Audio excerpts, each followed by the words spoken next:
Ice in my veins, I've been driving this train.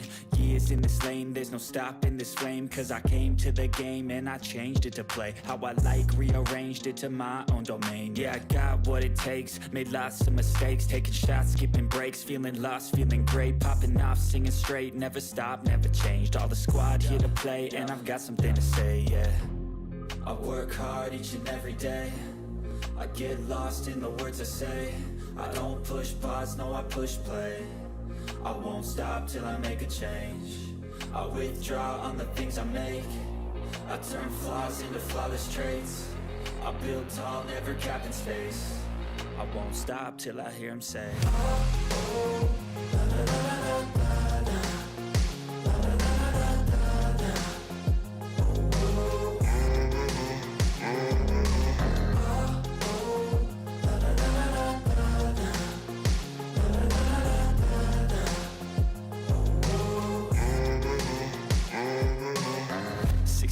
And I'm up again. I got tired eyes, need a cup of blend. That's right, in the AM, that's my only friend. No light, just the sun coming up on the horizon. I lose track of time, yeah, I move fast and climb a new class divine, yeah, true passion shines. And I'm through passing time, I choose stacking dimes. You snooze half the time while I move passing by.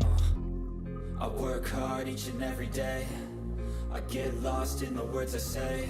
I don't push pause, no I push play. I won't stop till I make a change. I withdraw on the things I make. I turn flaws into flawless traits. I build tall, never capped in space. I won't stop till I hear him say, oh, la, la, la, la, la.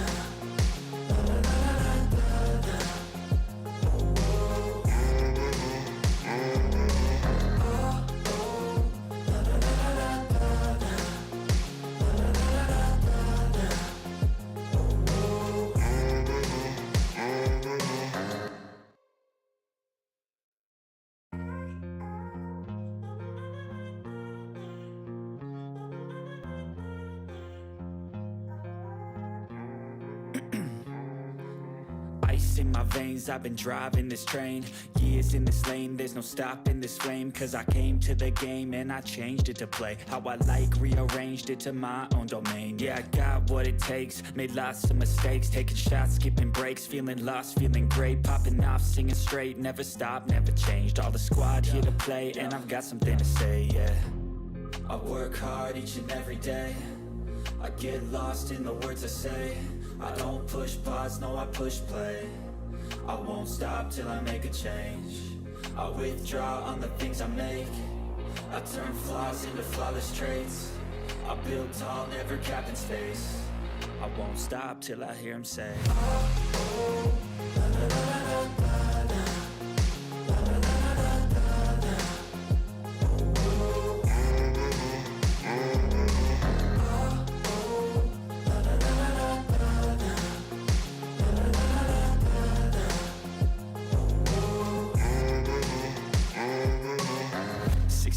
And I'm up again. I got tired eyes, need a cup of blend. That's right, in the AM, that's my only friend. No light, just the sun coming up on the horizon. I lose track of time, yeah, I move fast and climb a new class divine, yeah, true passion shines. And I'm through passing time, I choose stacking dimes. You snooze half the time while I move passing by.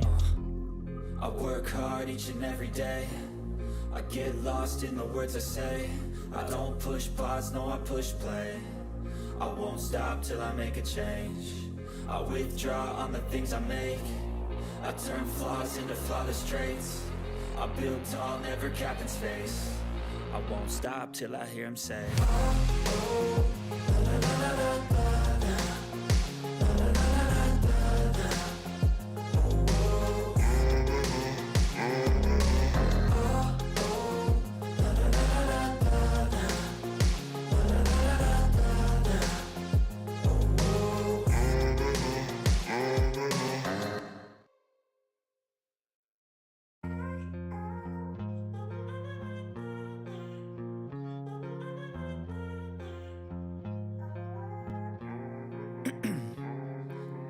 Ice in my veins, I've been driving this train.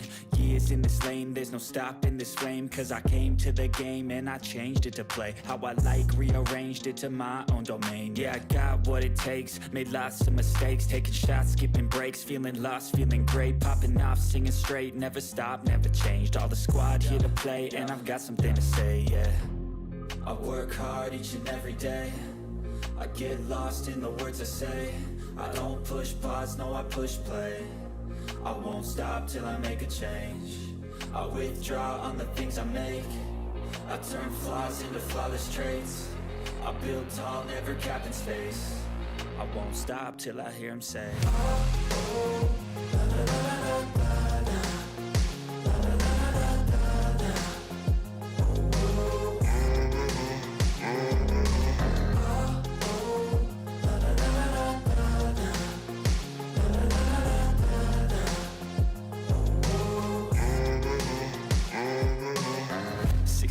And I'm up again. I got tired eyes, need a cup of blend. That's right, in the AM, that's my only friend. No light, just the sun coming up on the horizon. I lose track of time, yeah, I move fast and climb a new class divine, yeah, true passion shines. And I'm through passing time, I choose stacking dimes. You snooze half the time while I move passing by.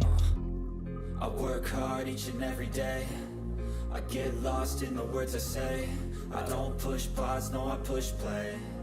I won't stop till I make a change. I withdraw on the things I make. I turn flaws into flawless traits. I build tall, never capped in space.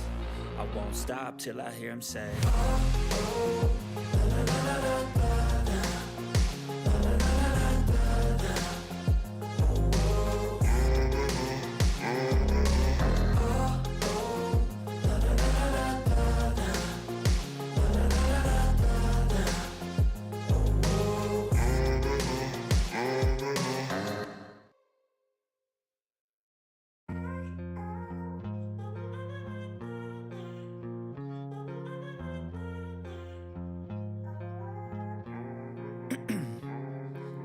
Ice in my veins, I've been driving this train. Years in this lane, there's no stopping this flame. Cause I came to the game and I changed it to play how I like, rearranged it to my own domain. Yeah, I got what it takes, made lots of mistakes, taking shots, skipping breaks, feeling lost, feeling great, popping off, singing straight, never stopped, never changed. All the squad here to play and I've got something to say, yeah. I work hard each and every day, I get lost in the words I say. I don't push pause, no I push play. I won't stop till I make a change. I withdraw on the things I make. I turn flaws into flawless traits. I build tall, never capped in space. I won't stop till I hear him say, oh, la, la, la, la, la, la.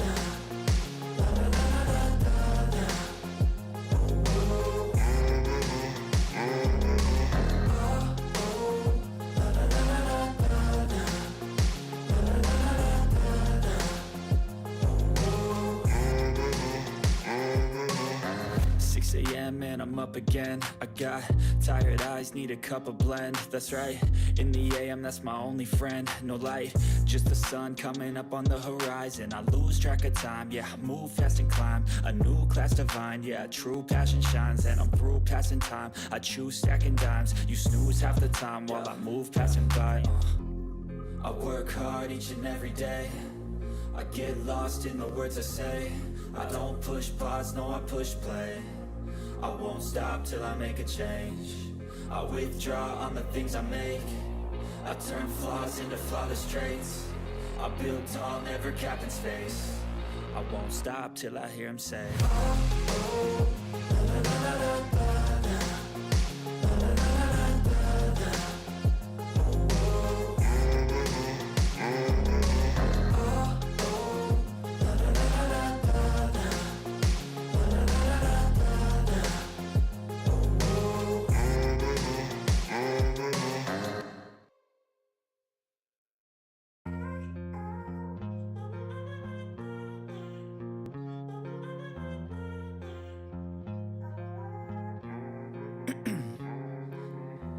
in my veins, I've been driving this train. Years in this lane, there's no stopping this flame. Cause I came to the game and I changed it to play how I like, rearranged it to my own domain. Yeah, I got what it takes, made lots of mistakes, taking shots, skipping breaks, feeling lost, feeling great, popping off, singing straight, never stopped, never changed. All the squad here to play, and I've got something to say, yeah. I work hard each and every day, I get lost in the words I say.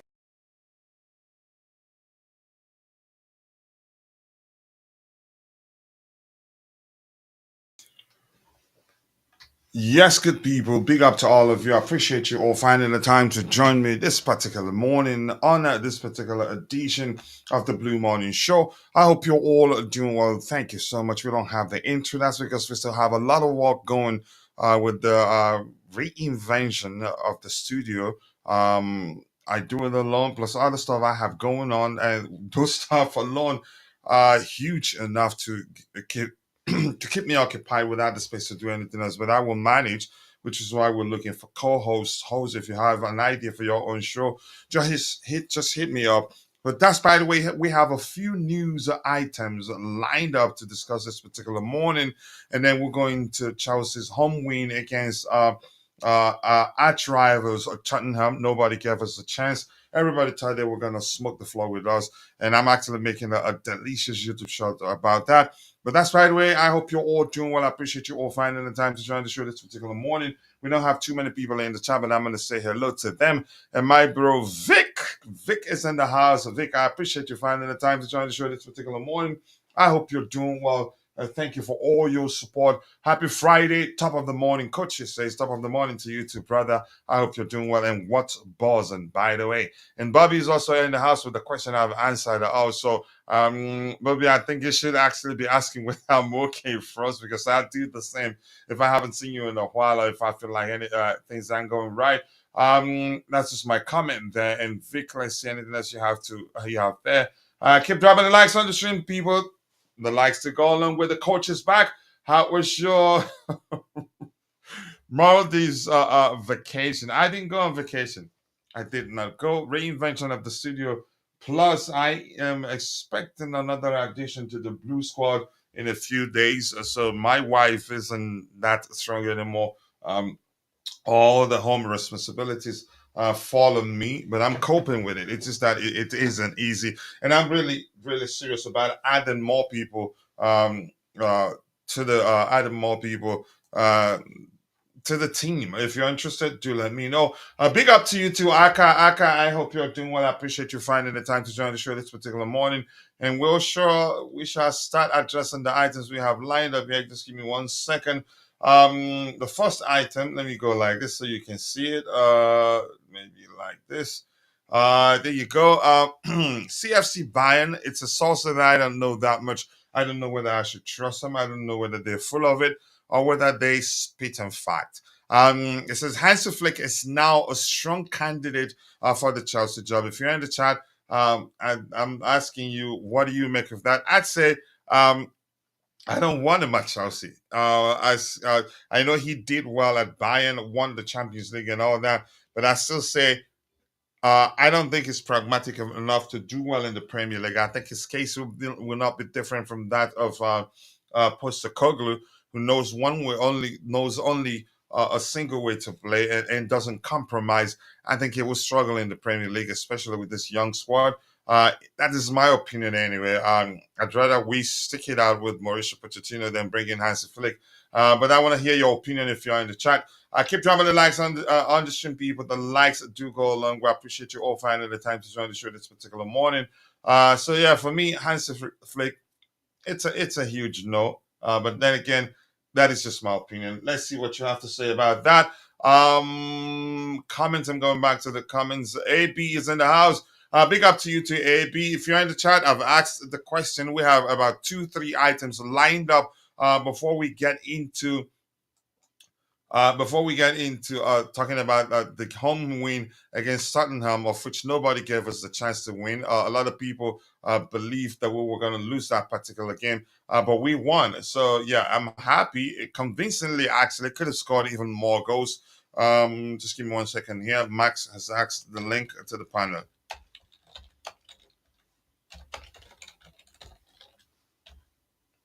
So for you, if you're watching Hansi Flick to Chelsea is, but I don't. I like I said, I don't trust the source. I don't know them uh, well enough to argue whether it's a legit source, whether we should believe it or not.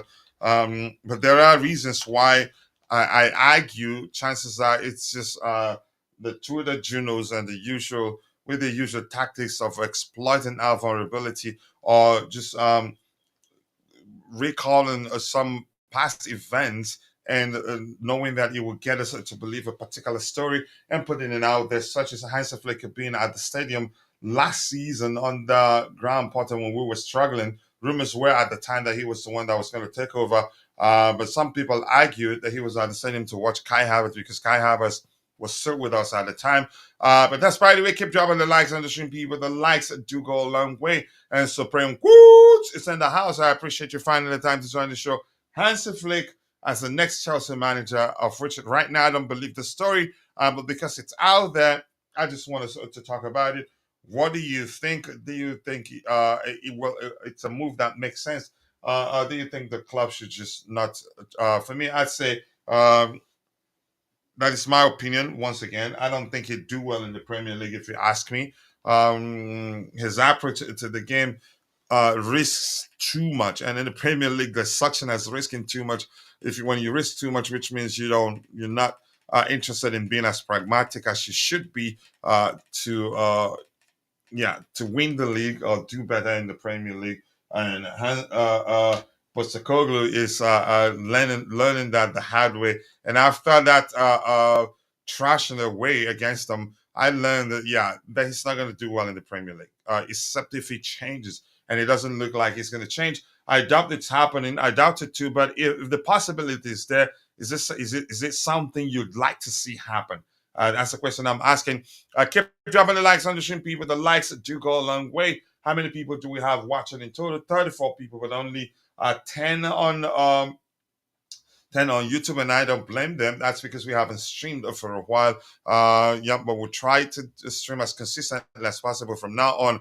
But I'm gonna find somebody to help me. If I don't, then once we add, a few days, as I said, I'm expecting one more young blue added to my young blue squads, and that's gonna be tight. Things are gonna be tight for me for a while. Because until my mother-in-law comes. But that's by the way, keep dropping the likes on the stream, people. The likes do go a long way. And here we see AB saying he is a Champions League winning coach. Bayern was great to watch under him. Beyond Bayern being great to watch under him, and he had a well-oiled machine at the time. I think inherited. I don't know how many players he signed as Bayern coach. So with Chelsea, you can say for so many reasons. One, the Premier League is a different animal altogether. For lack of a better language, there, you need to be more pragmatic to win games. And I see him as a coach that doesn't know how to be pragmatic at all. Even with the German national team, you could say that was the case. That was why he didn't do well with them. And also, look, the Chelsea squad isn't as you can say isn't as rehearsed as Bayern, the crop of players he had at Bayern at the time, as they were.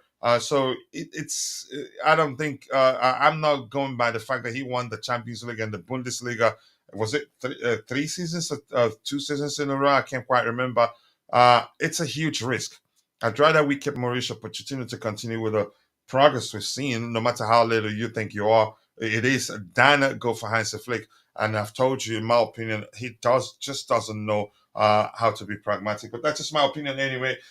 Keep dropping the likes on the stream, people. The likes do go along with 39 people watching, but nearly 90% of that, at least, I'm not sure how to calculate that off the top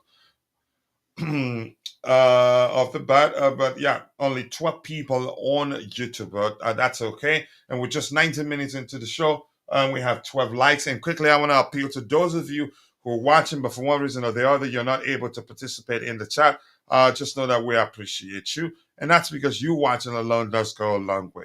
But I want to ask you for one favor, one tiny bitty favor, which is to take a second and drop a like on the stream for us. The likes do go a long way. That's because the more likes we garner, the more the YouTube algorithm will be triggered to push the stream to more people who'd be interested in joining, in participating in the discussion for the items we have lined up this particular morning. And Aka is saying, I want Poch out. So I am good with Flick. I'm not just going to call because of irrespective of my opinion of the manager, of which I think so far you could argue he's done well. My argument is but that's besides my argument, and I'm quite sure you've seen that yourself. My point right now is this: Hansi Flick is not going to do better in the Premier League than Poch. That is just my opinion. Chances are that I am wrong. That he comes in, beats the uh, top tier managers we have in the Premier League and win the Premier League and help us win the Champions League. Chances are he could do that in the Premier League, but I'm not sure we have that squad that's going to help him achieve that. I think he needs to work with an already a properly rehearsed squad and not a squad that is still learning. That what he has to do mainly would be to nurture the young players. With Pochettino, you get that from him at least. So I don't mind Pochettino staying here to the end of the season. If they review the season and feels like he's not the man, up to them. I've made my opinion clear of him, and that doesn't change anything. If they want him to stay, irrespective of what my opinion of him, he stays. So for me, my one concern is that I don't think Hansi Flick he's pragmatic enough to do well in the Premier League. But that's just my opinion anyway. Keep dropping the likes on the stream. People, the likes do go along with. And Jay is in the house. Big up, Jay. Always nice to see you in the chat. And just says, big up, Coach. Highline for life, mate. Yeah, exactly. Doesn't know how to do things differently. He can be unorthodox in terms of things he try in terms of the approach overall, but highline forever, like Jay says that, which is when you do that in the Premier League, it's a huge risk. And I'm quite sure Angie Postecoglou, he's learning that the highway, and I think that will be the end of him as Tottenham manager, in my opinion. But Jay, let's hear you. Would you take him? Even though I hope when you say highline for life, you're talking about Hansi Flick. Would you still take him even at that? Says I don't believe that Poch would do much better than he is now. Maybe we will be six. Histon, um, I have other concerns. I think he can do much better than we've done right now. And the fact that we're doing better than we did last year, even though we have an entirely new squad, we don't have as many as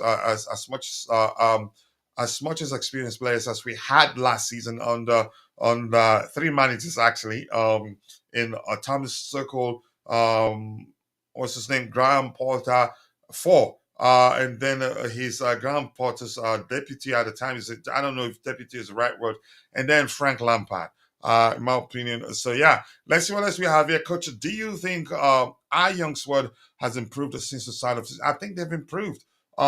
Because irrespective of my opinion of the manager, there are other reasons why we're not where we're supposed to be today, or where, at least where we believe that we should be today, because nothing is given. You have to work for whatever you want in life to earn it. The injuries haven't helped, in all honesty, irrespective of what you think of him. And I'm quite sure you're well acquainted with my opinion of the manager, but I'm not going to keep repeating it here because it wouldn't change anything. It doesn't. It doesn't you can say cancel out the fact that yeah, there have been improvements. There are questions. I'm not saying the manager is perfect, but he's improved some of the players. Even Noni Madueke is doing well defensively, but still a long way to go. Mudryk is improving defensively, no matter how you see it. And even if you think he's been stanking up the place, let me say it like an American. Yeah, I think the squad has improved. If anything, see it as if the chemistry between the players has improved significantly. If that alone, you can say, gets you to believe that, yeah, there's been improvement, I'll take that. We have Supreme Court here says, let's see what he has to say. I feel Flick's resume is a bit short. I think you could say that, given that it's been just the Bundesliga the the Champions League, and then the World Cup. I think, yeah, he was the one that led them out of the World Cup, but it was an awful outing for them. So which means again, I think I've seen enough to say he's not pragmatic enough, and I think he'd struggle in the Premier League. That doesn't mean that certainly I'm correct. Chances are I'll be I'm wrong, but you never know. I feel again hard to say how good he'd be at squad building, and his stint at Germany was underwhelming. Hard. That's some point there. Would these owners get him the players he needs? Probably not. And here's something else to know. I think, who did he take over from? Wasn't it some is it former Bayern guy? Was he the one he took over from? I think he was, or was he the one who took over from Pep? I've forgotten. Pep was there, the former Bayern player also. I can't quite remember in all the order at which they managed Bayern. But let me not get into that. But my point is, I think, yeah, what I wanted to say was that he took over a well-oiled Bayern. Correct me if I'm wrong. How many players did he sign at Bayern manager? I really want to know. Big up to you too, the coolest Chelsea, aka Tebek. Big up to you, brother. Always nice to see you. I appreciate you finding the time to join the show this particular morning. And I do hope you're doing well. You know how to trigger the command to get people to go check out your channel. Flick has the possibility for more. I'd rather keep Poch than Flick, and I've explained why. Let's see what else we have here. Keep dropping the likes on the stream, people. Hit the like button, people, and also do subscribe to the channel if you haven't. The likes do go a long way. Big up the delegates, Coach Chimera. You know you're definitely going to the H negative place. It will suit you well. But much love to you, brother, and always nice to see you. Let me show that particular comment here. From Chimera. Yep. Here's the question, everyone. Chimera wants Coach out. What do you say? Cook him in the chat if you like me. Let's see what else we have. Yeah, keep dropping the likes on the stream. Quickly, let's see. I personally believe Potter would have been way better than Poch. I don't think so. But you're entitled to believe what you want to believe. But if we're going by where we're at today, to where Potter finished before handing over to someone else, Pochettino, you're comparing what he's achieved, irrespective of my opinion of him. You're comparing what he's achieved against what three managers achieved. That's Thomas Tuchel started the season. Graham Potter took over from him. And then Graham Potter's deputy, I can't quite, Bruno, and then Frank Lampard. That's four. How many managers in total? Four managers in total. And look what he's done alone with what you could argue is an entirely new squad. So he's done well. Let's see what else we have. They keep dropping the likes on the stream, people. The likes do go along. When we have Chimera said they tried to tell us Caicedo was a flop. They wanted to say Cucurella and Chalobah top lining from Clown Lake. I'm not sure your comment there is mixed up. I'm not sure whether you aiming your comments at Clear Lake or at Chelsea, at rival fans who said Caicedo was a flop, or some Chelsea fans that said we signed a flop or we signed a player who would never do well. I don't think. Listen, I think we just have to assume that everything we've heard about Cucurella are all rumors, and not to believe him because he's still a Chelsea player and he gets to start. And again, if he continues playing and the manager wants him to stay, I just end my response to your comment that he stays, if that makes sense. Aka is saying, let's see what he has to say. I'm sorry, I lost all confidence in Poch. Maybe he will prove me wrong. And I like it that you know that the possibility of him proving you wrong is there. And I don't mind, but want him gone. You're entitled to your opinion. Moises Caicedo a flop? Good question. I think a lot of Chelsea fans were saying that at the time, and I can remember God of Frogs also saying that Caicedo and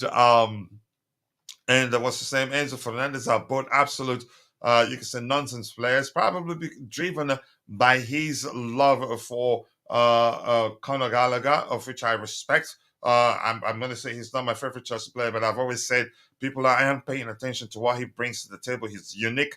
He has no substitute at Chelsea. He's different, which means he gets to play. And in all honesty, given everything we've seen, he's arguably the manager's most important player. Given how he's utilized him, and given the fact that he's played him, even on occasions when we think he'd be tired and he tried to rest him, he plays him. According to Chelsea Twitter, exactly. Twitter Junos. Let's see. Keep dropping the likes on the stream. People, the likes do go a long way. Yep, Kovac. That was the name I was looking for. Yep, a former Bayern player. And I think he took over again a well-oiled machine. Did he sign that many players for them? I don't remember. And if I'm still Poch out, I think you could argue, even though I said Poch out in the video, but my case is different. I still think he's the man for the job, given the fact that we have a lot of young players. He's good at nurturing young players. In all honesty, irrespective of what I think of him long term, I think he's the man for the job, given the fact that he's good at nurturing young players. But beyond that, I have my argument, and I'm quite sure you've seen that particular video. Potter, who had a better squad in a lower position, would be better. Yeah, exactly. So I don't think he'd be better, in my opinion. And actually, you're comparing what Pochettino he's done so far with this squad, young squad, an entirely new squad, with what 4 managers in total, what they achieved. Let's see, Bill Antoniadis, it's been a while. I hope you're doing well, and I appreciate you finding the time to join the show this particular morning. Bill Antoniadis says if Pochettino gets a Europa League, they will give him next year. I don't think he actually needs to achieve that. And I've talked about this before. The owners, except if you live under the rock, will all know that they are big believers in numbers, and we've heard one of them say publicly that the numbers show that we should be better. We should better be in a better position in the table had we been clinical in front of goal. So if they go by that logic, they probably give him more time. But I've seen other things that suggest maybe they're looking to sack him. I don't know. But maybe he'd be here next season. I don't know. Hansi Flick got. Here's the thing I've said. I don't know. I don't think he knows how to be pragmatic, and I think he will struggle in the Premier League. Latif is here. Hey, coach, how are you doing? I can't complain, and that's because any day above ground is a good day. The boys surprised me yesterday. I think we should give Poch a chance. I think his problem was playing Enzo and Caicedo. Uh, I think that Everton game taught us a lot, and a lot of people were saying that Everton were just damn bad on the day, and I told them no, we were good, and they couldn't cope with the manager's tactics. Give credit where one is due. The manager, maybe he's learned a lesson or two. That's not to say Enzo is a bad player. Enzo is unique. He's different from Caicedo. He's different from Conor Gallagher. And we've always, even before that happened, Bobby did talk about that, why we should do that. Constantine Dante argued that Conor Gallagher can do well in a deeper position because he has the pace, he can unsettle players, he has good numbers in terms of ball recovery and everything. But the manager didn't pay attention to that. And let me go back to saying that's not to say Enzo is a bad player. Enzo has a better vision and better passing range than the two of them. You could argue actually I don't want to go to the extent, but he has a better passing range than the two of them. So the 3 of them can actually play in one game. Maybe change the structure to accommodate the 3 of them. With Enzo on the pitch, we can control the game better. He has a better passing range. With Gallagher in a deeper position, we can win the ball more. He can help us fight, and we can be better. We can be more defensively solid because he does well in terms of ball recovery and fighting in the midfield to stop the opposition from overrunning our midfield. I hope the manager learns that and finds a way to accommodate them both and not move Gallagher to the number 10 position once Enzo Fernandez comes back. But let's see what happens. More likes, people. Keep dropping the likes on the stream. We have 19 likes, and we are how many minutes into the show? We are 34 minutes into the show. Not bad. 29 people watching on YouTube, and we have a total of 57 people watching, which means the rest are following the show on X. And if you're following the show on X, we do a monthly giveaway for our members who are students. And we're gonna do one for here's the approach. We wait till the month ends, and then in the new month we do the giveaway for the past month. That will be able to look at how much we made and know how much we can afford to give the students, if that makes sense. But I think the one for this month will be huge because I'm expecting something that's going to make me extremely happy, and I will celebrate with the community. Yep, let's get the likes up. Hello, everyone. Constantine Dunchi. Big up to you, bro. I hope you're doing well. I appreciate you finding the time to join the show this particular morning. And the beautiful game, the soundtrack. I'm still working on it. I have issues. I can actually add something. I can do something like this. Let me just show you. But I've not been able.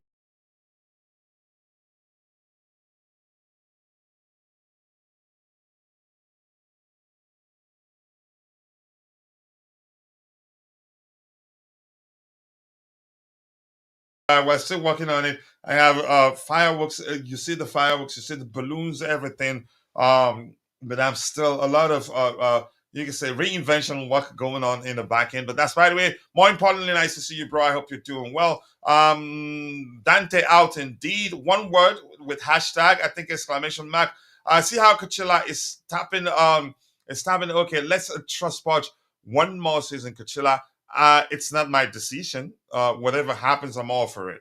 Uh, uh, okay, well, I didn't know actually something showed up on the screen, so it's difficult. So that's the show. I'm still learning a lot about the new software. So yeah, maybe Poch the new neonatal expert. Let's go. Where's the love, Tobago? Let's see. And Latif is saying her coach. I think I've read this. I think I've read that one too. I also don't think they will fire Poch. I don't think so too. Um, 21 likes, people. We should be doing way better than that. 28 people following the show on YouTube and 57 in total on X. And yeah, if you're following the show on X, I think the truth is you're better off joining us here on YouTube, subscribing to the channel, and also turning on the notification button, because we do a monthly giveaway for our members who are students to appreciate them. And I decided we'll start doing that because I've been there myself. For me, he says, this guy, here's what I'm reading. Just give me 1 second. For me, there's no point sacking the coach if the same people at the top are making the same decisions. These guys took 3 months to decide on him and fumbled it. Yeah, that's a good question, really. I see what else Prince Moaz is saying. Hear me out. It's either Caicedo and Enzo, or Caicedo and Gallagher, not the three of them. Three of them can play in a 4-3-3 structure where actually you're missing one man. I think we're loaded in the midfield area. We still have Romeo Lavia in a three-man midfield. I think Lavia should be the one to be central. That's because he's better at beating the press than the other ones we've discussed. But let's see how he gets it to work. I think Gallagher starts irrespective of who's available, because yeah, he's different. Until we get a replacement who's as good as him, I think he starts. I love how one game changes people. Yeah, yep, that's something to see. In one game, people said, what's his name? Isn't it Moises Caicedo? Isn't it? In the next game, they say he is the one. Just as if we're talking about the Matrix movie. So I'm going to scroll past quite a lot, get to the very bottom, and then I'll try to get your subsequent contributions in the chat. Let's see what the coolest chest has to say here. I said it. Poch needs to know when to use Enzo and Moises Caicedo, when to use Enzo and Conor Gallagher, when Conor and Moy. As simple as that. Maybe he's learned that. I'm not too sure, but because there's an argument that he hasn't, and that's because Enzo Fernandez isn't available. Yep, the new strain of Pochi the virus is out. Let's see what else we have. Keep dropping the likes on the stream, people. The likes do go a long way. And Chimera here saying Cucurella was moving deep in midfield to help Caicedo and Gallagher when we had possession, which is a top tactical adjustment from Poch. Give him some credit where one is due, and I agree. That was excellent move. And for those who's been doubting Cucurella's ability, you don't know him. but I've always taken this. I haven't given up on him.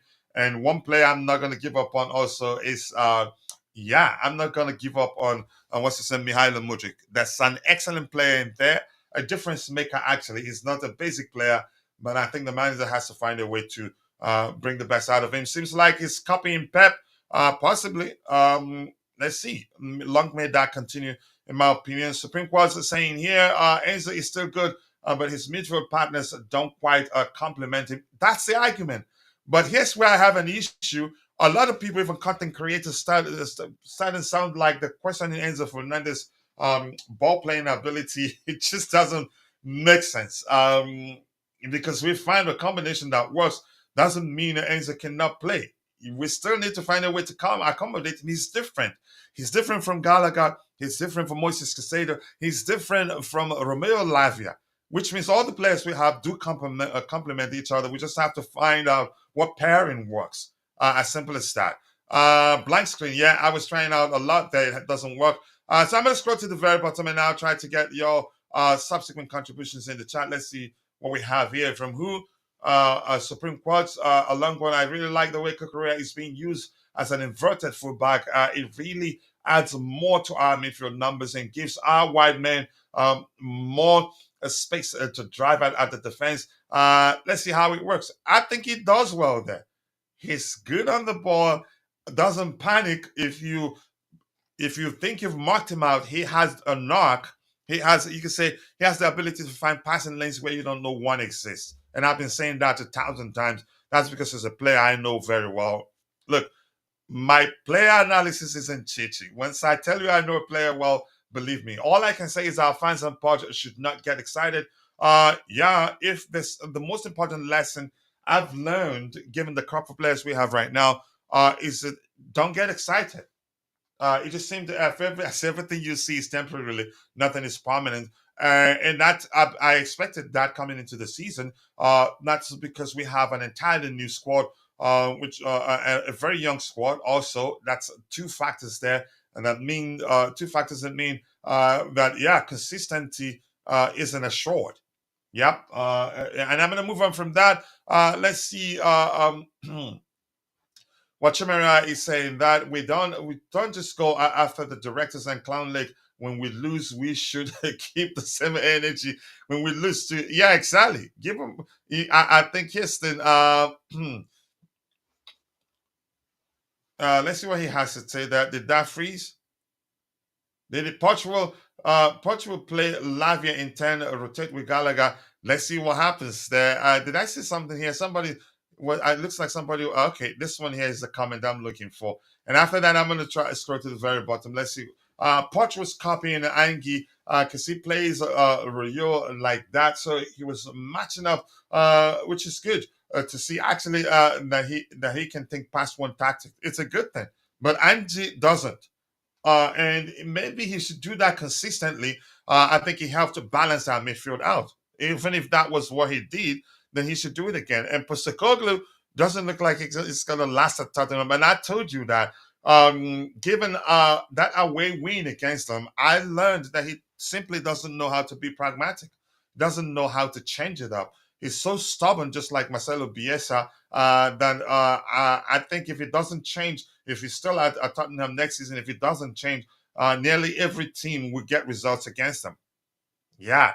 Long way overdue. Yep, but give him credit where one is due. What's cracking you up right there? Let's see. If you keep dropping the likes, on the stream, people, the likes do go a long way. Yep, a comment there. And Oku Chigaze told me privately that today is his birthday, so we celebrate with you. Congratulations to you. I'm not using stream yet, so I'm not able.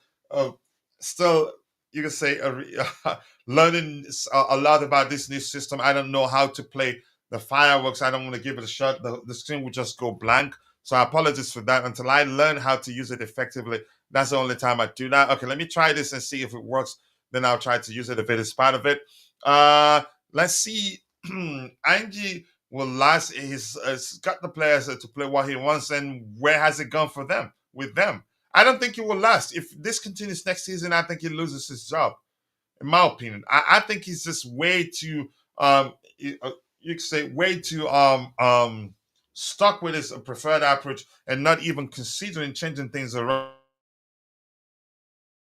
on to make work opinion. Let's keep dropping the likes on the stream. People that likes to go a long way. Big up, by the way. And the GFC golf. GFC, you know how to trigger that. Given my new arrangement, the other keyboard is like in Jamaica away from me, but I'm gonna try anyway. Uh, GFC Tobeho used to trigger the command for your YouTube channel too. But nice to see you, bro. Let's go help GFC Gavin get to 10,000 subscribers as soon as possible. More importantly, help get him monetized. That way, he'd be encouraged to do more, to make create more videos and help us reach more people. So let me see if I have that. Did I actually add that? I wanted to say happy birthday to Chigazie, who told me privately that yeah, it is his birthday. So let me see what I can do here with this guys. I'm just gonna go layers, add new layer. Just give me 1 second here. Wow. I said awake all night for how many days now trying to get this to start working. It hasn't, but I want us to celebrate him. Okay, there you go. Happy birthday to you. Yep, there you go. But no sound. Let's do it from there. Go with this one. Happy birthday to you, man. Today you become a year older, a year wiser. Yeah, I think I'm getting there. It's not working as you can say with ease like I wanted to, but I still a long way to go, and I'll get there. Another Cucurella invited masterclass. You could say that because that wasn't the first time he was used like that. I think it was the second half against Aston Villa that he learned that, and I think I remember. When we were signing him, it was Ty and I talked about how he can play in multiple positions, especially Ty spoke at length how Cucurella can also play as left centre back in a three-man back line. He can play in the midfield, left centre midfield also, and he can also play as left winger and left back. So he's a utility player, but wherever you play him, he does well. Because he has a good passing range in him, and he can put in good crosses into the box. He's not that sort of player that if he gets in the final third, he just puts in the ball into the box for the sake of it. He puts in the ball into the box with papers. Yeah, that's the sort of player he is, and I honestly do appreciate him for that. I respect him a lot. That sounds like a Man City crowd.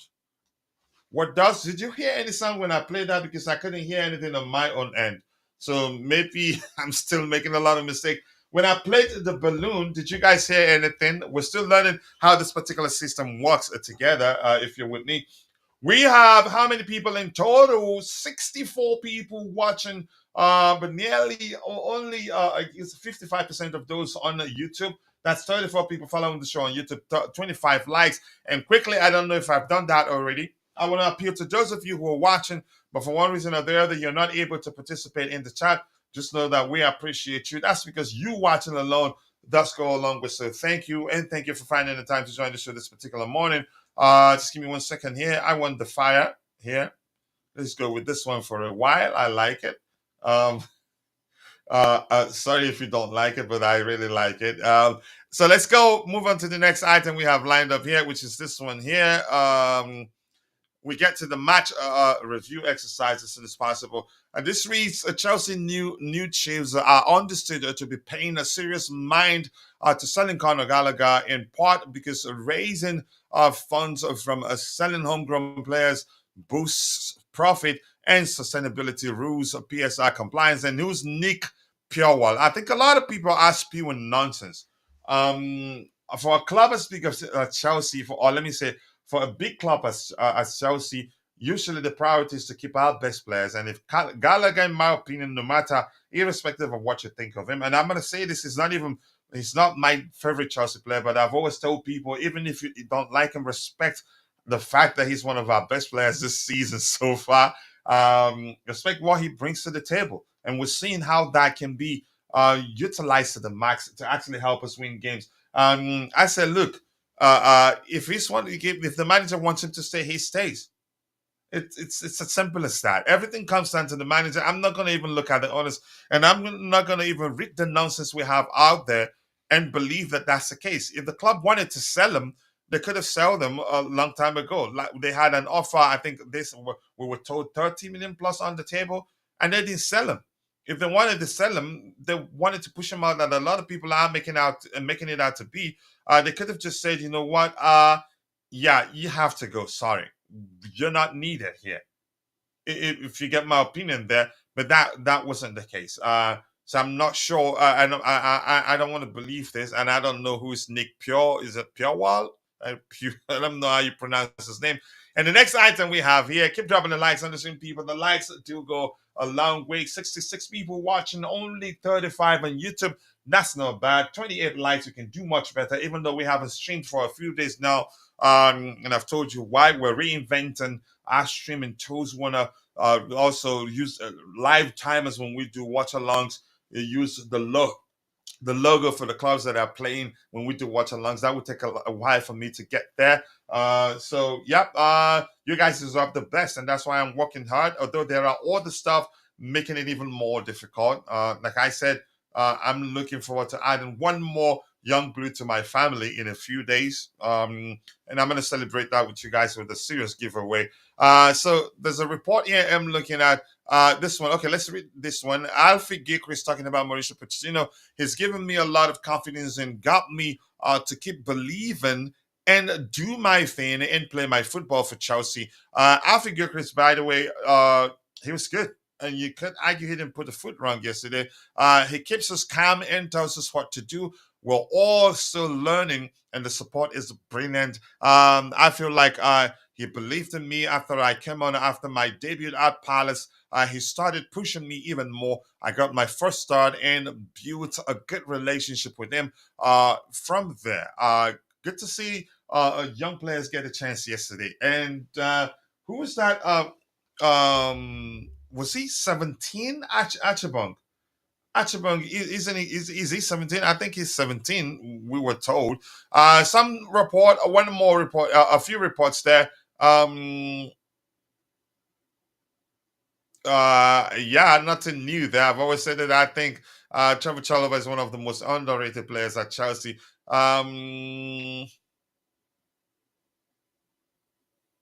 All right, let's see what we have here. Keep dropping the likes on the stream, people. The likes to go a long way. With regards to the Hansi Flick reports, I'm going to read one more thing there, and then we're going to start looking at the game. We'll look at the numbers, how everything happened there. Let's see. What else we have here? Hansi Flick is interested in joining Chelsea, who are searching for a new manager. Flick had a phone call with Marina when Lampard got sacked and wanted to join Chelsea in England. This topic could get hot again. Caught offside. Wow. Here's where I'm starting to believe this. I think Fabrizio Romano, correct me if I'm wrong, he co-owns or he owns Caught Offside. I'm not too sure. But Caught Offside, anything, watch out for things you see there. Watch out for that stuff on Fabrizio Romano's YouTube channel or X account. So to mention him Caught Offside, wow. I'm not sure what to make of it. But I don't want to talk about the manager's future right now. I don't want it to take up time. But if you know the story of Caught Offside, whether I think it is, yeah, he's either a co-owner or maybe he owns it. I'm not too sure. But that's, by the way, Alfie Gilchrist, he's done well for himself.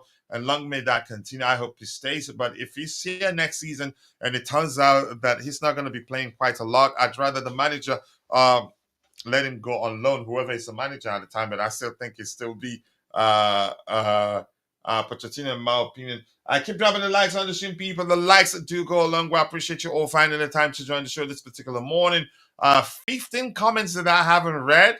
What are you guys doing to me? Let's see, anything else to address here? That one is nothing to address. People having conversation. Don't you think a Flick is a risky move? I said that 1,000 times. And I think I may well use the language that JC used the first day we talked about him. not enough sample size. You could say that, and that's because he hasn't coached outside Bundesliga. Yep, he's coached Bayern. He's coached the German national team, and he's won the UEFA Champions League, which means he did well in Europe. His stint. I think it's a risk. You can argue in some ways even more risk than Pochettino. That's because his approach, he risks quite a lot. And I don't think he'd do well in the Premier League. But that's just my opinion anyway. Mezzi, nice to see you. I appreciate you finding the time to join the show this particular morning. We're getting closer and closer to 20,000 subscribers. Right now, we are at 19,623 subscribers. Not bad. We get that. So please, if you haven't, please do take a second to subscribe to the channel if you haven't. We do a monthly giveaway for members who are students. You get a chance to win at least $50. And Rich Money Makers! Nice to see you, Rich Money Makers. I hope you're doing well. I appreciate you finding the time to join the show this particular morning. I think I have to do a command. I have to do a command for Ryan Beck, aka Kalito. I have to do a special command for him. Let's see what else we have here. And this is saying good afternoon. Oh, John. John, it's been a minute. I hope things are okay with you. I haven't seen you in a while. Please do let us know that you're fine. I appreciate you finding the time to join the show this particular morning, John. Thank you so much. What is your address here? Yep, saying hello to people. 28 likes. Yep, 30 now. Let's get the likes up, people. And please do subscribe to the channel if you haven't. The likes do go a long way. Every team needs a player like Gallagher. I have to say that.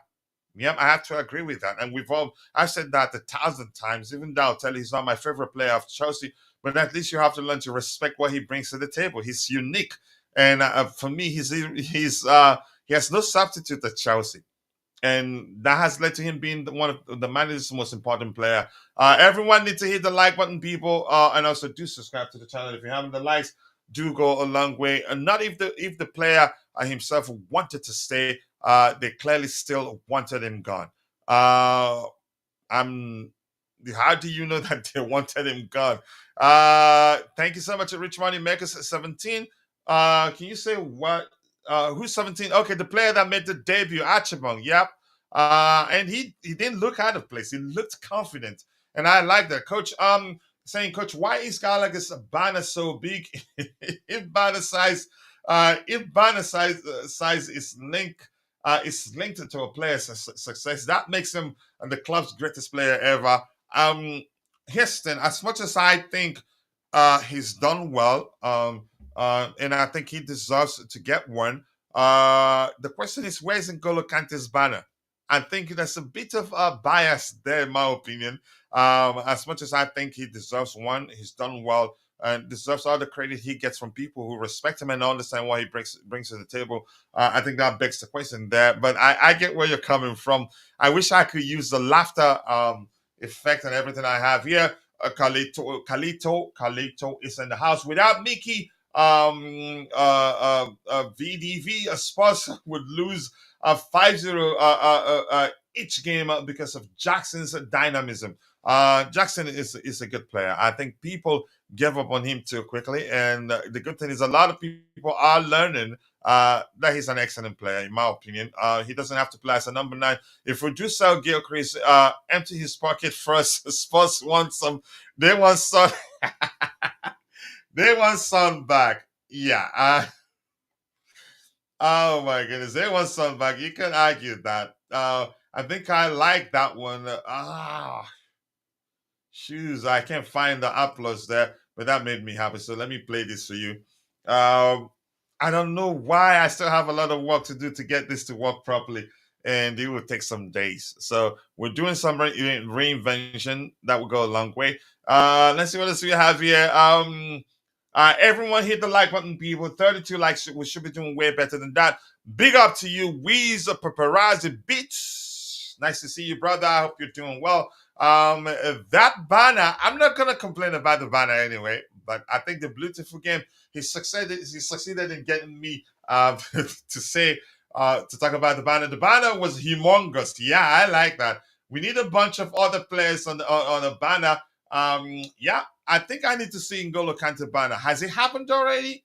I don't know. I've talked about it on X. The post garnered a lot of repost and talks and like as if it was gonna happen. It hasn't happened.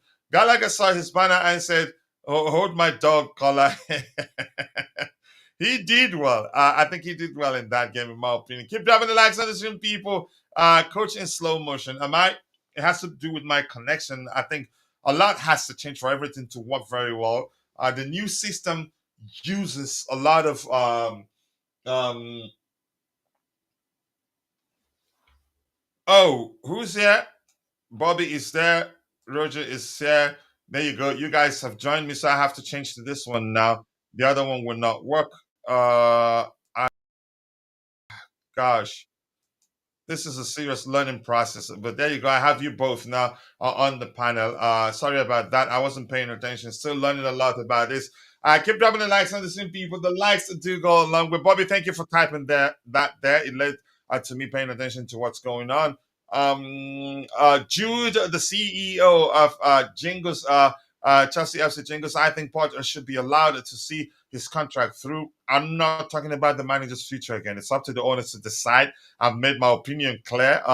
Let's see if the team improves. The team has improved, and if he says they will continue to improve, at least even if you don't agree that's the case, there'll be more rehearsal, start playing more as a unit. Getting another coach is a very high risk. It's either walks out, takes us back, and if that coach is going to be Hansi Flick, I'd say don't do it. I don't think he'd do well in the Premier League. And I get it, he's won the Champions League, the Bundesliga, and all that. Coach the German national team. I think coaching the German national team exposed him to the world that he doesn't know how to be pragmatic or doesn't know how to play differently. The banner was fine. I thought they were going to get one of those permanent ones, but this one was okay.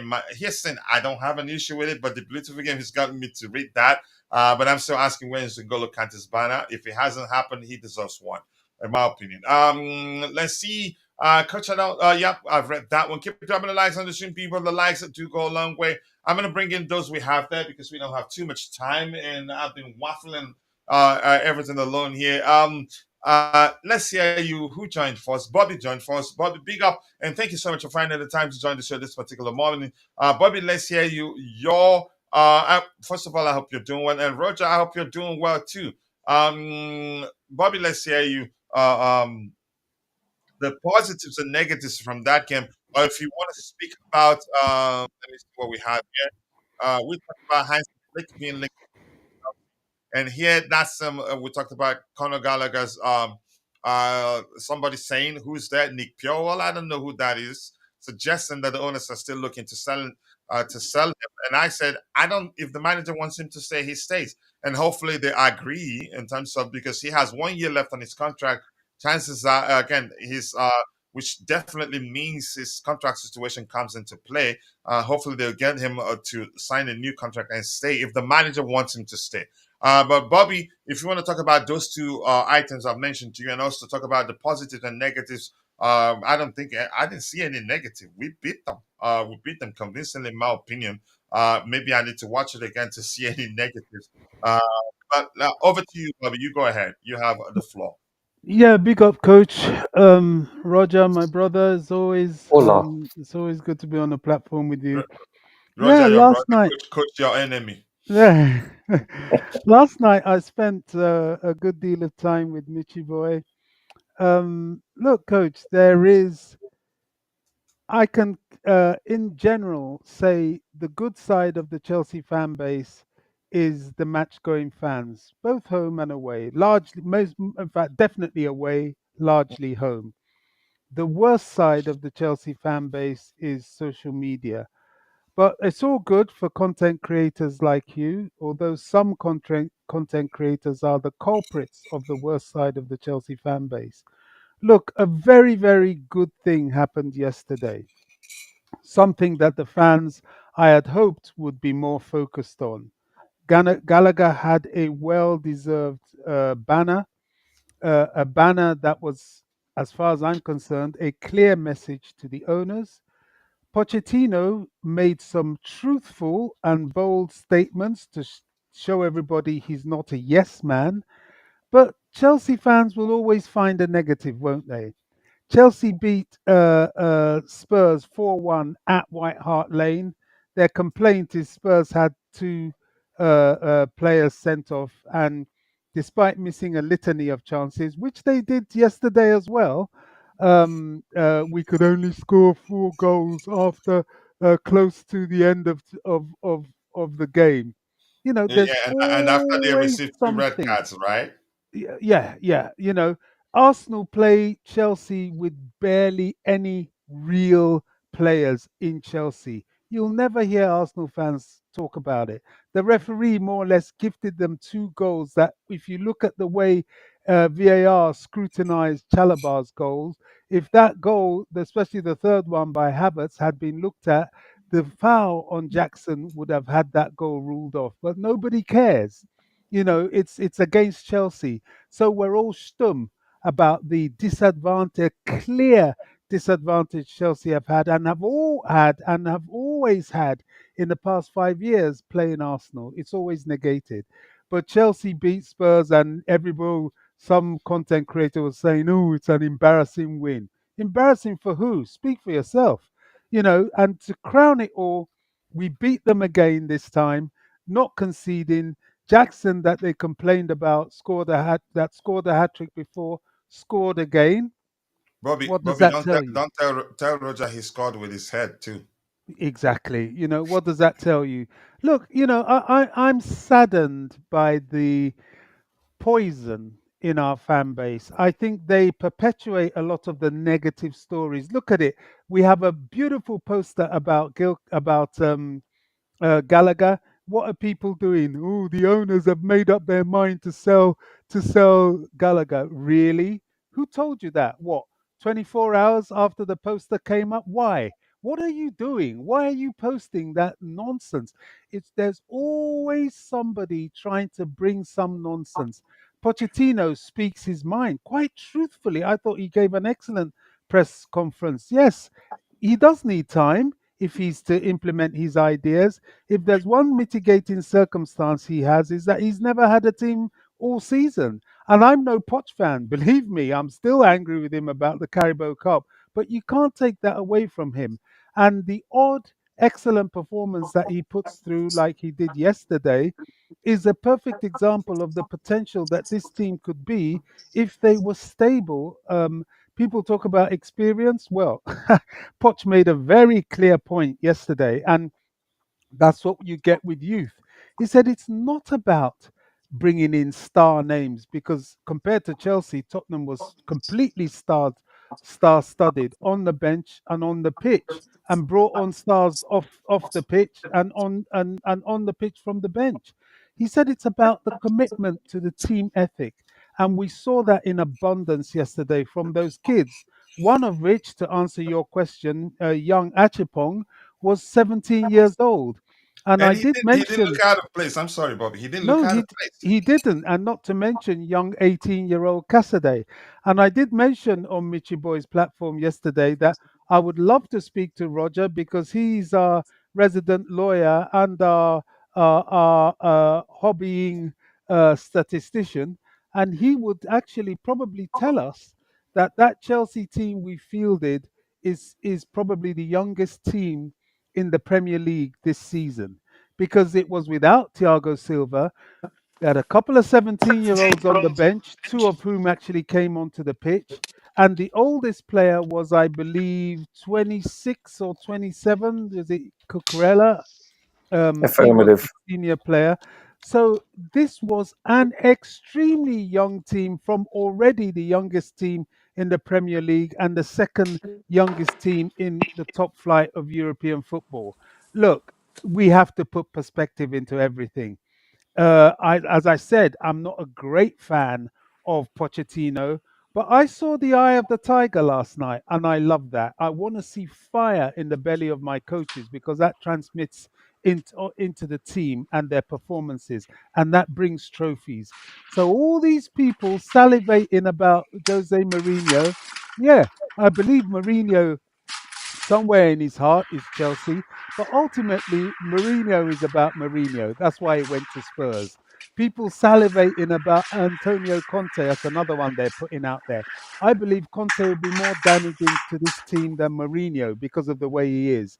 And he doesn't really care that much about Chelsea, or he wouldn't have gone to Spurs.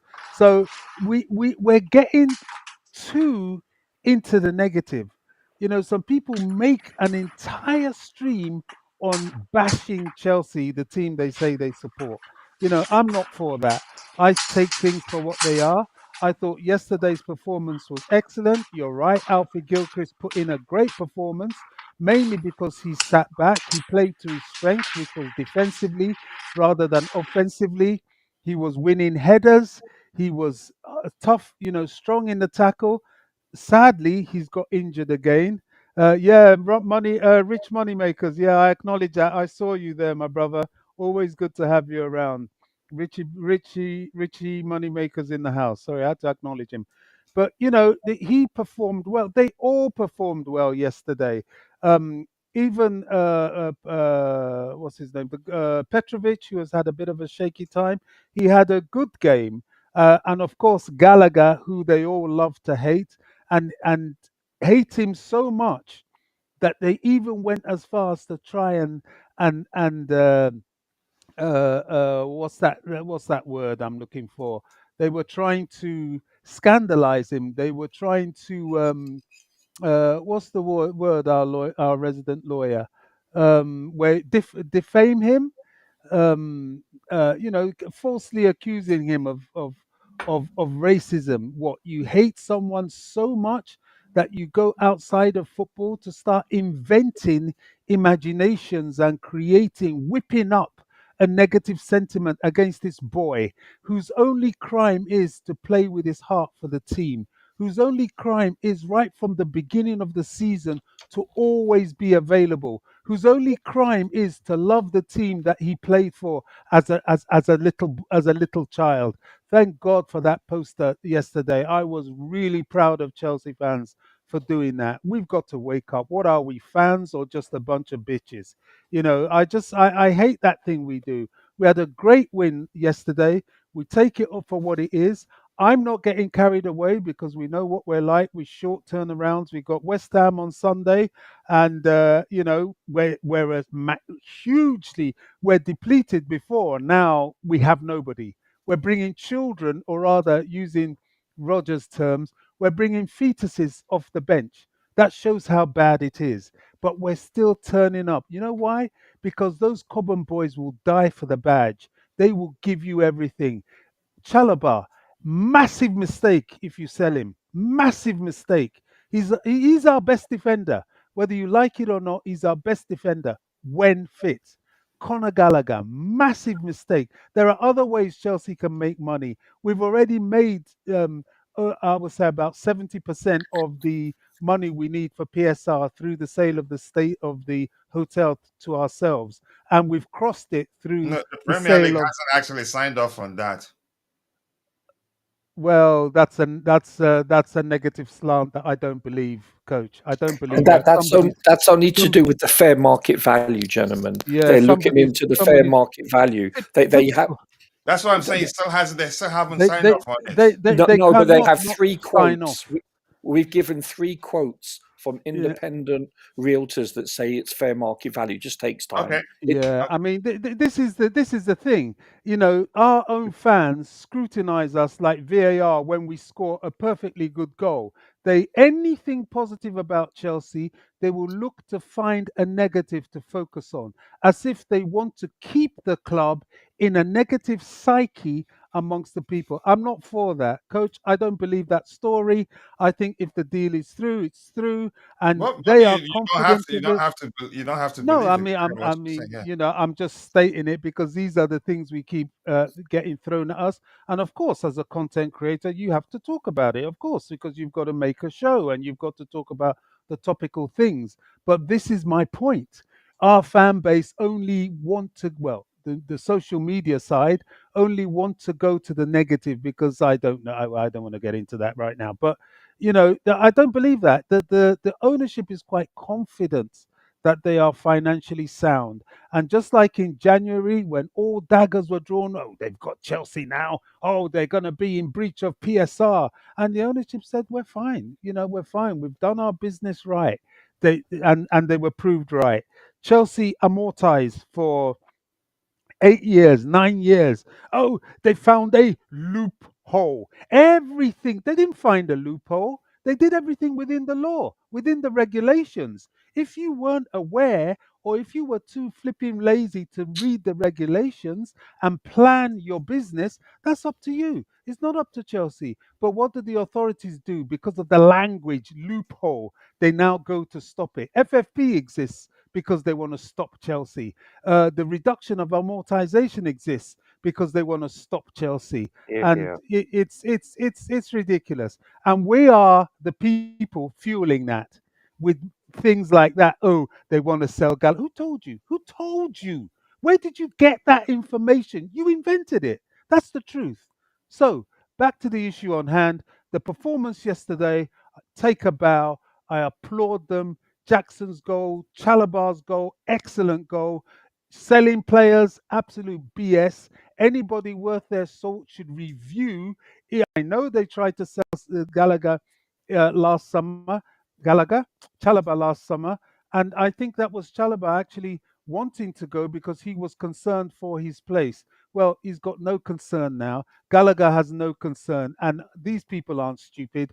They want success on the pitch, and you have to have that home base spine, that British spine. It doesn't mean to say that the foreign chaps are not as dedicated. Of course they are, but there's something about where you were born. There's something about where you were brought up that gives you that little extra. That little extra that you can't buy. Look at Gilchrist. Look at Achipong. Look at Chalobah. Look at Gallagher. The attitude is different. What's it? Mason Mount, love him or loathe him. Yeah, he wanted to leave for extra money. Fine. I think a lot of that came from the father. But Mason Mount, even when he was off form, look at his attitude on the pitch. Look at every single one of them. You count them. Every man Jack that had left Chelsea, Tamori, Tammy Abraham, Ruben Loftus-Cheek, not one of them. What's that right back that went to Newcastle and the one that went to Brighton? Not one of them will stand in front of you Guri. and open their mouth and slag off the club. Not one. Not one. Why? Because they were brought up right. They were brought up to respect their where they were coming from and respect their foundation. And the love of Chelsea will forever remain in their heart. So for me, I'm glad that they were at least Chalobah was on the score sheet. I'm glad for his performance. I'm glad for Gallagher's performance, which I'm telling you we can't ignore anymore. That Gallagher Caicedo midfield is working, and these guys are exhausted, and it's still working. So I don't know what we're going to do going forward, but it's going to be hard to drop that unless you're rotating them. And I'm glad that the fan base put up a poster for that kid. We're looking at West Ham now with a prayer. I don't know who's coming back from injury. I doubt if many of them, if any of them, will. So the kids, it's up to you again. But a tight run around for a bunch of fetuses might be a big ask. And I must say, I was very impressed with Cassidy, the use of his height, his physicality. Excellent performance yesterday. Excellent. And from the manager. Yeah, thank you so much, Bobby. Roger, over to you. Have the floor. Your observations from the game. But before you do that, quickly, let's get a few of the things we have in the chat here. By that logic, imagine Emerson um, should have the biggest banner. He won the complete set of the of the UEFA Champions League. Gallagher past the sports edition. He will have a giant cockerel on his shirt next summer. Heston, you can't say nobody knows what will happen, but we'll find out. Let's see. Is a rewind. You think? Just go with Chimera. Keep dropping the likes on the stream, people. The likes do go a long way, and we've kept 2 clean sheets at home. Okay, more specific there. Roger from you. You mean what? Let me see. What else do we have here? Negative on the game was wasting chances. And I wouldn't. These things happen. There's hardly a game. I don't know if one exists. A game where a team created 10 chances and finished the whole chances. For instance, if you create that many chances, chances are you miss a few. As many as we created. But let's continue here. Keep dropping the likes. Have to be banners have to be approved by the club, and that's not what the match going fans really wanted to say. Okay, that's just your opinion anyway, and I'm glad you know that. Because today he's 21, but what a potential! I think he's a good player. In my opinion, there's actually a solid argument that he should be starting over certain players, and I'm not going to name names here. But thank you so much, GFC Gavin. I've triggered the command to get people to go check out your YouTube channel and subscribe. I appreciate you finding the time to join the show this particular morning. Let's see what else we have here before I go to Roger as quickly as possible here. Yeah, this Cobham Academy boys, Poch doesn't play only when forced to. I disagree with you. I know you're my bro, but I disagree with that one. How was it forced to play them? Those ones that came on later in the game, 17-year-old, and he wasn't forced to play him. But I get where you're going with regards to because we have a very thin bench. He was forced to start Gilchrist maybe. Keep dropping the likes on the stream. I'm gonna scroll down because we don't have too much time here. So if I see anybody agreeing to stay on and continue hosting the show, but the difference is that nobody has access as co-host to highlight comments here. It's going to be difficult to find out how that happens. Bobby speaking 100% facts. That's by Ibrahim Yusuf. Ibrahim, I hope you're doing well, and I appreciate you finding the time to join the show this particular morning. This is saying that's true. The difference between Gallagher and Mount is Gallagher really does love the club. I'm not reading that. Keep dropping the likes on the stream, people. The likes to go along with breaking news. The hotel cell will be improved or approved. You mean? Because we got 3 top independent auctions that were independent from Chelsea. I'm not sure. Maybe that's mixed up a bit. And I wasn't being negative by saying that Premier League hasn't signed off on it. And I didn't say it was an issue for the sale or anything. I wasn't going to even talk about it here because I know it will eventually go through. So, I don't know, but that's by the way. Big up to you too. Hello to you too, JC. I appreciate you finding the time to join. So I'm going to scroll to the very bottom, and I'm just going to keep highlighting your comments as Roger speaks about. Roger, let's hear your observations from the game. I don't think, in my opinion, if you ask me, I would say there's no negatives on the day. That's just my opinion anyway. But I need to watch it again, and I haven't. I enjoyed watching it, but it's been a very, very busy period for me. Very tight, reinventing the studio, plus expecting another addition to the young blue squad I have at home in a few days. Wow, congratulations on that, Yeah. Coach. So my wife can't do much on her own, so I do quite a lot by myself. So it's been exhausting, which was why I put out a post asking people if you want to be a co-host, if you want to start your own show, let me know. But Roger, let's say you. We'll talk about that when it happens, and I'm going to celebrate that big time with the fans here. Let's hear you, Roger. Yeah, Roger, we're all still struggling. I'm muting our phones. I hope I can't use your platform on my phone anymore because there's something wrong there. It's difficult. It's impossible to unmute it. I think what's happened with StreamYard is that it's now only compatible with laptops and PCs. StreamYard is more compatible than this particular software. But go ahead, Roger. Let's hear you. Yeah, hola, Bobby. Hola, Coach, and everyone in the chat. Hola to you too. Yeah, honestly, I actually watched the game about 3 o'clock in the morning. I wasn't doing well last night, so it was a pleasant surprise. Sorry to hear that, Roger. I hope you get better. It's part of life, Coach. You know, when you get kidnapped by some Japanese bikini models, you have to fight them off. No, I'm kidding. And then I woke up. Listen, I was actually quite anxious, you know, watching the game.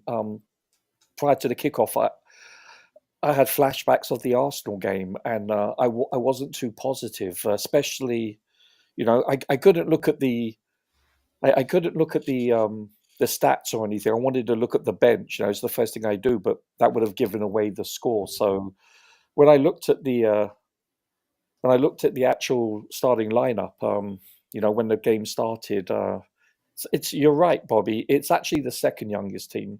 The youngest was versus Crystal Palace in late December. That was 23 years, 1 month, and 0 days. This was the second youngest, 23 years, 2 months, 28 days. We've had younger in cup games, but for league games, this was the youngest.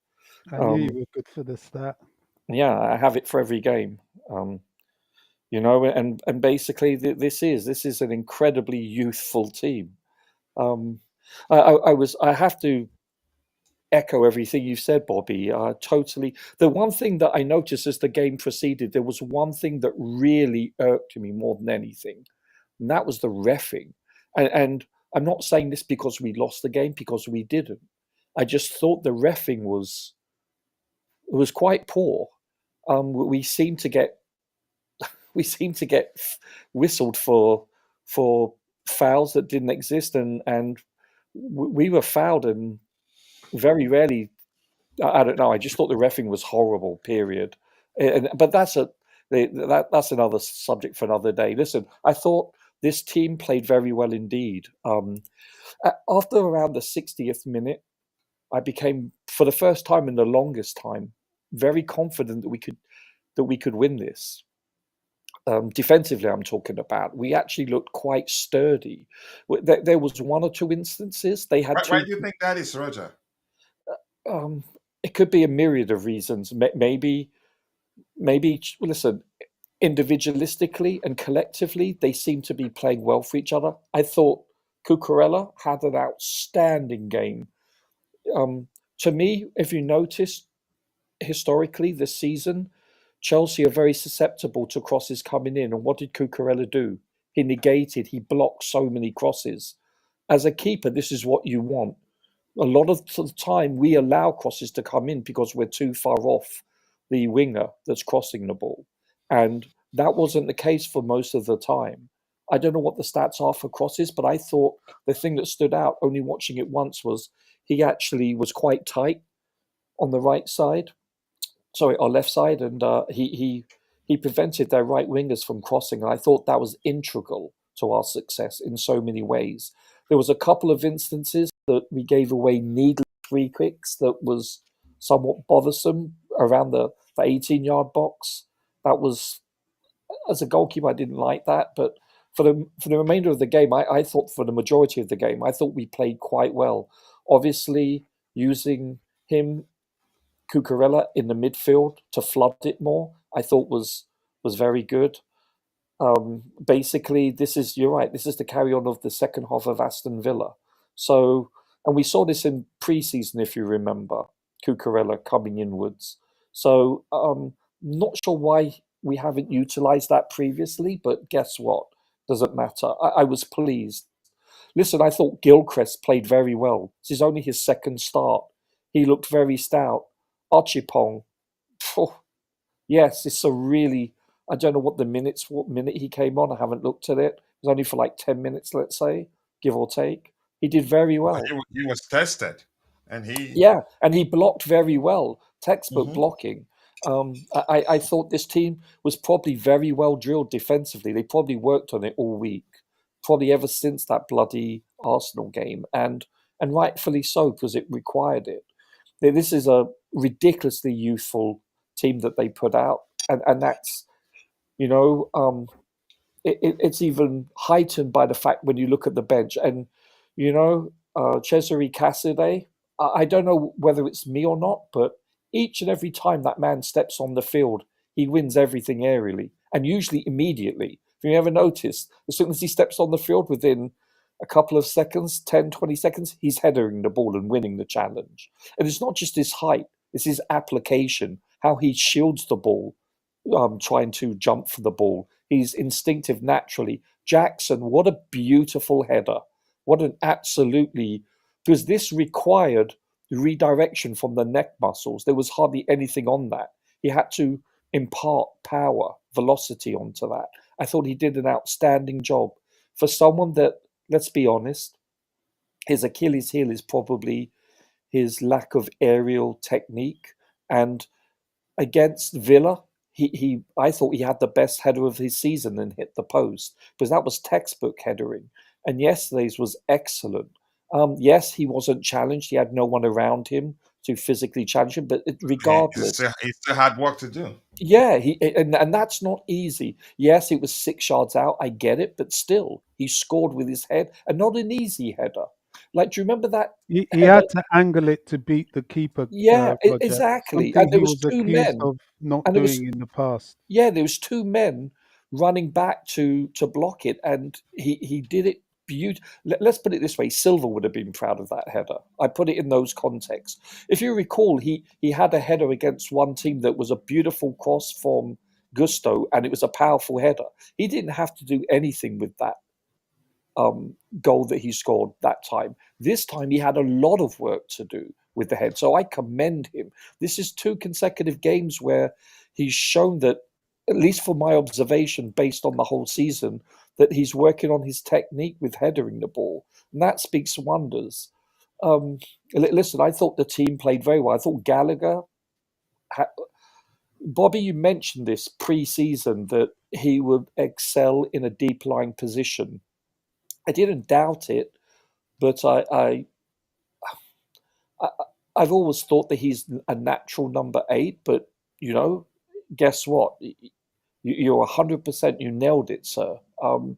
He adds the physicality to the space. I think him and Caicedo work very well together. I'd have to watch it again to see and observe their distance. How close they play with proximity to each other. But this is a very good partnership. Listen, you're right, Coach. Against the Everton, I've watched that game 3 times now. And to be honest with you, at first I thought it was because Everton didn't show up. But I believe it's the fact that I don't think they had their A game, but I think it's because of the fact that we played very well and moved the ball fast. I thought that's what the issue was, especially with what's his name, Palmer in the middle with Jackson, and then also Caicedo and Gallagher. I thought, listen, they make a very good partnership. I love Enzo. Please don't get me wrong. I just feel I've seen enough sampling size this season. It's 30 plus games that they've played together, 28 to 30, and I just feel that Enzo lacks physicality and height and upper body strength. And it's not his fault. You're born that way, It's like Shaquille O'Neal is 7'2". He didn't work on that. It's genetics. And so it's the same for Enzo, but he's not blessed with speed, bless him. But he's a very technically gifted individual. I'm not sure how it's going to work going forward, because I think Gallagher is like Lavia. I believe that if we do sell Gallagher, and then, God forbid, that Lavia is not able to remain healthy, then where are we this year without Gallagher? Be honest. Same with Caicedo for the most part, also being My answer available. to that. Here's what I'm going to say. I know we've talked about this before, but I'm going to repeat that. If Fabregas did well in the Premier League, Enzo would do well, but not as a 6. Yeah. Not as a 6. To be more specific, I think all our midfielders, they're different in so many ways. Lavia is better at beating the press than all the midfielders we have until someone proves otherwise. Caicedo is different. Gallagher, none of them can match his energy and his ball winning capability. And his ability to score too. Listen, And his versus ability to get Palace. close to. So until that changes, so they all complement each other. Yeah. Enzo, Gallagher, and Caicedo can actually start in the same game in a 4-3-3 structure, where Enzo can play on the left, where he's used to playing for Argentina. He plays for Benfica. Do you say the 4-3-3? Yeah, 4-3-3 structure. Yeah, but he's not going to do that. Left. Sorry? Yeah, no, I totally agree, because we've got virtually all number 8s. And yeah, exactly. Yeah. My point is this: they all have their use. They complement each other. None of them has the vision of Enzo. None of them No, I has the agree. vision of Or Enzo. yeah, Yeah. or the passing. Oh, Enzo. yeah, extend the passing range. So I think In, they complement each other. But I'll let you drop so that I can bring in Max, and then this also I'll hand over to go in a bit to go help prepare the so boys for school. But go ahead. no, I'll let the other people drop. I just thought I was very pleasantly surprised with how we played, and it's great to see another clean sheet. I mean, that was the most important thing for me. Even if we'd won 2-1, it would have been a huge letdown, in my opinion. Keeping that Yeah. clean sheet is a massive factor psychologically going forward. It's very important to build on that. Yeah, and you could argue that draw, if anything, that win again, the performance of the back line and the midfield proves that the pairing has always been the issue. And you could argue to some extent the It's a factor. structure, yeah, has always been a factor too as to why we struggle defensively. Cucurella inverting plus Gallagher playing deeper. Mm. I think they did a good job ensuring that the pressure on our defensive line is less. But I'm gonna catch a bit of what we have in the chat, and I think you've addressed this question on the screen. And Bobby, I also had to actually go to the chat to respond to that question. I don't think that Enzo isn't at risk. The fact that we're doing well in his absence doesn't mean he's a bad player. Yeah. It just means that we're learning. The better pairing is there to balance things out, in my opinion. And I think it also it's relevant who we play also. There are some Mm, midfields that you can have Caicedo and Enzo together. Depends on our opposition, called matchups, how big the other opposition or how fast they are. There are certain, especially for hopefully when we get into Europe next year, if we do indeed, yeah. they can succeed. It doesn't mean to say he can't play. I absolutely love Enzo. Don't get me wrong, but Mm. Yeah, but yeah, I beg to differ on a lot of things. Like we people are moving too much in the direction like Enzo is bad and Gallagher had a That's what a was lot so of people good. are saying. Yeah, oh, I agree. that's I what a lot of love We people are saying. didn't. Enzo. We Nobody on didn't. the panel have said he's bad today. No, but coach, everybody is saying as if like Gallagher was playing defensive midfielder, Caicedo was playing defensive midfielder, No, and but Cucurella I don't was think. also inverting. So you Go had ahead. three defensive midfielders. That was not the case. But I don't He think started. anybody on the panel have said Gallagher played defensive midfield. We're Yeah, just saying he brings I the watched balance the there. game in a different manner. I will have my time. I will explain. Yeah, yeah, exactly. You have your time. I'll come to you. With Alfie injured, I am wondering if we give Archibong a chance. That is if what's his name? Former Is he Monarchs actually fan. injured, coach? I'm not too sure. I have to find out. If the CC is available, I doubt even if even I'll figure Chris It would be start. a big call, but we may not Yeah, have a choice. yeah, yeah. Starling Cowell maybe. I think Cowell comes into the, you can say, a decision on who starts. Archibald is a big kid, tall, strong, and fast. I have no idea why he hasn't played more because we have Gilchrist, we have what's his name, the CC. The manager prefers the CC if it's available, and we've seen that. Big up to everyone in the chat. We have 2-3 right backs like that actually in our academy. Also, Turanian, how do you pronounce Turanian? Finally got on as well. Yep, two. How many of them got a chance yesterday? Rich Money Makers are saying here we 3 of them. everyone. Just 1 second. Everyone, we need the Arsenal women football team to beat Man City women for us to win the title for Chelsea Football Club. Yeah, it's not looking good for Emma Hayes. Hopefully, he gets to win something. Let's see what else we have here. Archibong only came on because Chris got injured. But is he injured? Let's find out whether he's real. And Tiger Beast is back. Wow, new look and feel of the new. But I'm still struggling with it. All panelists are struggling with it. But we'll get there. A lot of work still needs to be done to integrate all the stuff we use. Hi, Roger. Happy to see you. I thought you got kidnapped. I didn't read that. Next thing that this will get demonetized and I have to email them. Big up Coach Zila. Okay. But more importantly, Tiger House is nice to see you. I remember you told us you'll be very busy with your studies. I hope it's going well. Your education should be your priority. So yeah, we will miss you. But nice to hear from you again. Hopefully, everything is going well. I think you had exams. You told us at the time. If that's the case, let us know how we went.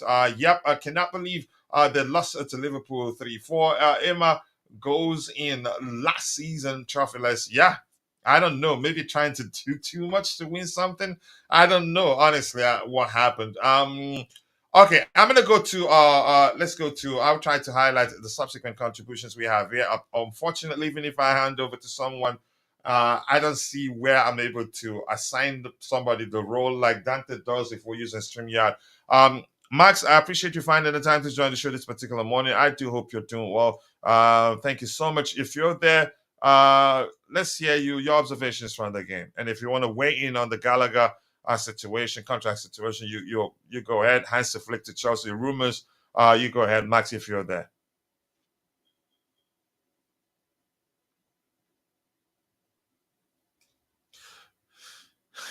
Yeah, the mute thing, it's difficult for a lot of people, and I'm not sure why.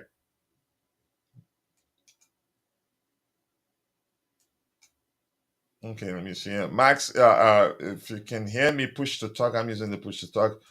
If you can hear me, I'm not sure. Please do let me know even in private chat that you're there. We're waiting for you to speak. All right, let's see what else we have here. Keep dropping the likes on the stream, people. The likes do go a long way. Here's Bobby's response to Rich Moneymaker's question there. It doesn't look like Max is able to unmute. But JC, I'm gonna have you start speaking, or whenever he's able to unmute his microphone. He can come in when you stop. Maybe I'll just leave it muted. I had to mute him at the time because we're getting some noise from his end. Let me see if I take him out and bring him in. That will work. But JC, if you're there, you go ahead. You have the floor. Yeah, coach, it was a good game. We had a good victory, and the adjustment of making Cucurella as inverting as a midfield certainly works very well. Reminds of Potter ball or something like that. And individually, everybody played a good game, and we had a good victory. Is it the dawn already, or are we out of the tunnel? We'll see. We'll see. But Mm. certainly a very good game, fantastic game. I think Kokura was the man of the match, and I think Chalobah needs to be mentioned. And Yes. something has happened to who's the our other Monaco Tower? What's his name? I forget. Badiashile. Yeah, Mhm. he had a fantastic game as well. So he's turned the corner in Yeah, last he two did. games. He has been really He really did. wonderful. He improved a lot in the second half. Actually, after 5 minutes against Aston Villa, he has been like on a totally different level. So for me, they were the outstanding performers. Noni was good in phases. In the first 30 minutes, Mudryk made good runs, and Caicedo, as usual, was dishing balls and cutting their midfield easily. Gallagher had an industrial game, as always he does when we do not have the game, when we do not dominate the possession and we press all the time and keep a defensive structure. So that was typical Gallagher. And Palmer also had a good game, excellent game. So overall, fantastic performance. Uh, I would say, yeah, in the perspective, Gallagher had a good game, and he is starting a conversation where a lot of fans will start to think like, okay, it's not a good idea to sell him. But definitely, if you have to compare two academic graduates which are on the sale list, supposedly sale list, Chalobah and Gallagher, and if we have to lose one of them, I would rather keep Chalobah because he's more useful and he's more required to the team. Gallagher has done industrially very well. But then again, we played against a team which was very one dimensional, which plays only one way, only trying to keep the possession and trying to create something. And Gallagher fits perfectly against such teams, like running and hustling and bullying and off the ball work rate is fantastic, and that's what he did. So, but he has certainly improved. Like with the goal against Villa was very good. He has improved in last two games. We can see like he's passing the ball forward. It's not like every time going back. And there are certain elements like he's not taking 5 touches. He's taking now 2 touches maybe. So he has improved. Yes, he's improved with the ball. So certainly, if you ask me, would I like to see him go? No, I mean he's showing to be a good player, but I mean the flowers should be given to the best players yesterday, and that was Cucurella and Chalobah, and after that Caicedo. Gallagher comes after that. So it's that's my perspective, and I think this style of play is much better, because then we do not have fullbacks bombing totally like wingers and then bombing back, because Cucurella is not capable of doing that. We have seen he gets exposed when he's going like all the time up down up down up down, but smaller distances he's fantastic inverting as a midfielder. And you don't run your fullbacks to the ground. I mean, all our fullbacks are all the time injured because of the workload from defense to a winger position, then back to defense. This style is much better. They have to run less. Our team has to run less and move the ball more. So that's the way to go, and move as a team, move as a block, not as simply like big distances between forward line and back line. And defensive structure was fantastic. 4-4-2 it was most of the game. It was fantastic. So I enjoyed the game, yes, especially the second half. Like I never thought like we're gonna concede, and even if we concede, I Just let mean me ask you this quickly before you move on from the defensive talk. yeah, I yeah. still think strongly, and I want to know if you think the same. I think the part of the reasons why, yep, because it's only one factor that our defensive line did as well as they did was the use of Cucurella and the fact that Gallagher played in a deeper position. I think that's Coach, why they if you are did telling enough. me Gallagher, Yeah, no, I disagree. If you are telling me Gallagher played as a left defensive midfielder and Kukurea was I'm also not involved saying that. there, No, I'm no, saying he played if you there. look at the He phases helped of the protect the game, defensive line. so if you look at the phases of the game, when we are defending 4-4-2, we have a better organization. We have better cover, and our fullbacks are covering for the crosses better. Kukurea is stopping the crosses very well. Most of their attacks in the second half, I noticed, was coming from Kukurea's side, and he was able to stop them quite easily. And he did admirably. That's why I say he's the man of the match. I And agree. but We but, did talk but about that in the but I group, and I don't put told Gallagher you, in that. for I me, don't yeah. put.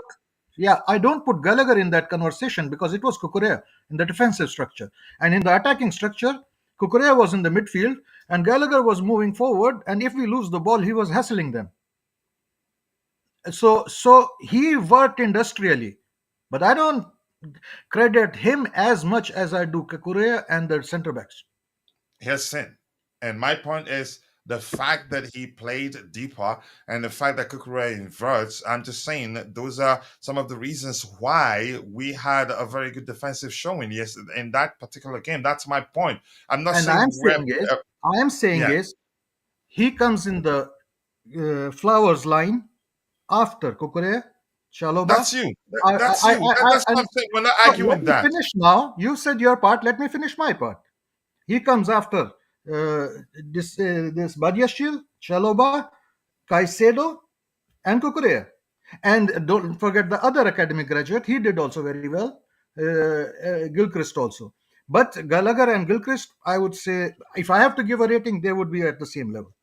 I Okay, can won't I say ask you Gallagher anything? was Are the we man of the arguing match. No, anything? nowhere near You've that. repeated something you said before. You finished saying, and then went back to telling you that my point is the fact that he played the part, the fact that Kukurea the way he was utilized was some of the reasons why we were solid defensively. I We're not disagree. arguing anything. We don't have any We are argument here. arguing.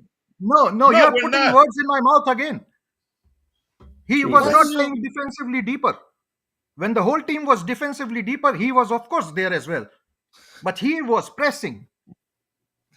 All right, JC, you win. Do you agree? I think you just come No, on here. All no, I don't see where we differ. I don't see where we differ here, but that's always the case every time you're on the panel, go and and I watch the don't know game. why.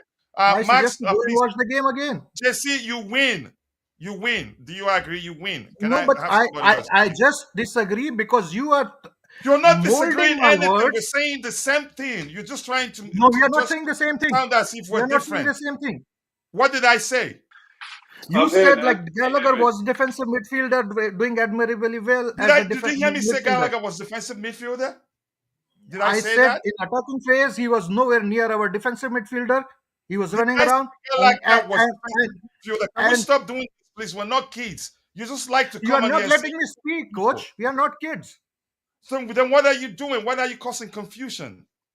Well, We're not I'm not causing disagreeing confusion. anywhere. You are We're saying confusing the my same statements. thing. It's just that you're the sort of person Coach, that wants why to do say you not the way let you, me speak okay, then? JC, you win. Please, can we hear Max? You It's not win. about Please. winning or losing. Okay, can you It's hear you me? who are considering it and again changing the narrative totally, as if accusing Hello? me that I'm more worried about winning or losing. What I'm The trying only to place propose we my differ thought. is that, can you please let Max speak, please? The only Yeah, place we okay. differ is that you were arranging them in order, you were prioritizing in order of their importance on the day. That's the only place we differ. So I No, don't know no, why I this is am an seeing. argument. I am just saying as I saw the Max, match. please go ahead. Hello? Hello, everyone. All on, Matt. Yeah. lively discussion. Welcome Yeah, to the indeed. madhouse. Coach does not like to hear when something differs a little bit different. Okay, you've had your say now, so I'll talk. Let me talk. All right. Okay, so talking about yesterday's performance, what can I say? Water is wet. We beat Spurs. No matter how bad we are, we're always going to beat Spurs. That's a given. One win in 39 for Spurs now, and yeah, and I was. It was especially pleasing for me because, would you believe it? I know there's a couple of Spurs fans who were actually messaging me when Arsenal beat us 5-0, and I thought that Arsenal were meant to be their biggest rival. So I sort of kept that in my little black book. And yesterday, it was my turn to have a little bit of revenge.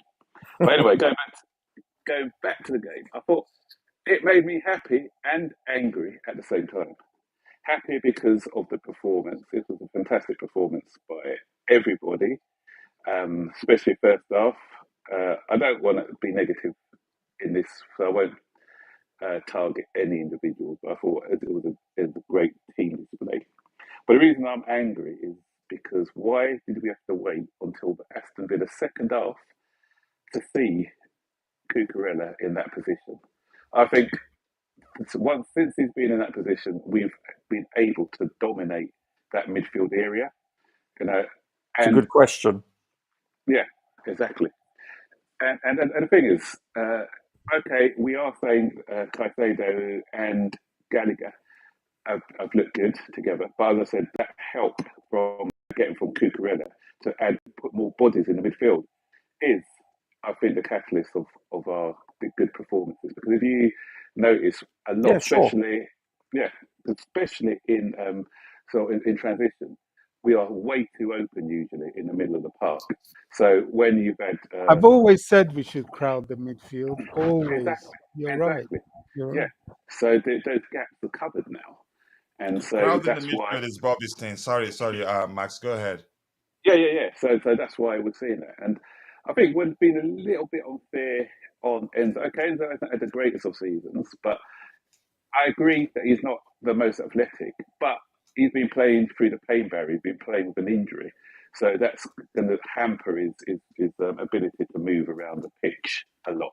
So once he comes back next season, hopefully fitter, then we'll see a different one. He gives us different qualities. Okay, he's probably not as physical, not as aggressive as some of the other midfielders, but he gives us that passing ability from deep as well. So it's the manager's conundrum. It's not. I'm glad that I'm not a manager because it's the manager's conundrum to see how to get the best out of all these players. So I'm not going to be too harsh on Enzo this season. Okay, as I said, he's still got to prove himself, but I'll wait and see what he can offer us. So going back to the performances, Chalobah, I agree with what Bobby said about Chalobah. And the thing is, I don't. Did they assess the squad before deciding who to go and who to get in? Because they obviously, I know Chalobah was injured at the time, but I felt more comfortable with him at the back than I have with like Disassi and then on those players who played at the back before. He's more assured. And I don't know if you guys picked up on it. Who was giving the team talk at the beginning of the match in that huddle? It was Chalobah. Chalobah was the one who was giving that team talk, and he is showing some leadership qualities. He wants to be here.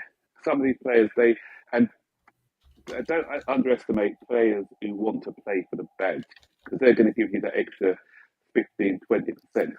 And it's not me going on, for the about the academy graduates and things like that. It's looking at ability, and he's got the ability. What I did like about Chalobah as well is in his post-match interview, he said he's been practicing his heading.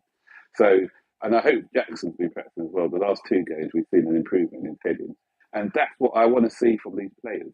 Because I'm not sure if I mentioned it when I was on before, Bobby, where not Bobby, coach, where I mentioned that the likes of Zola, Lampard, they were good players, but the reason they were good players was because not only did they have the ability, but they spent hours after after training to practice their craft, and that's what these guys need to do to step up to the next level. They need to not.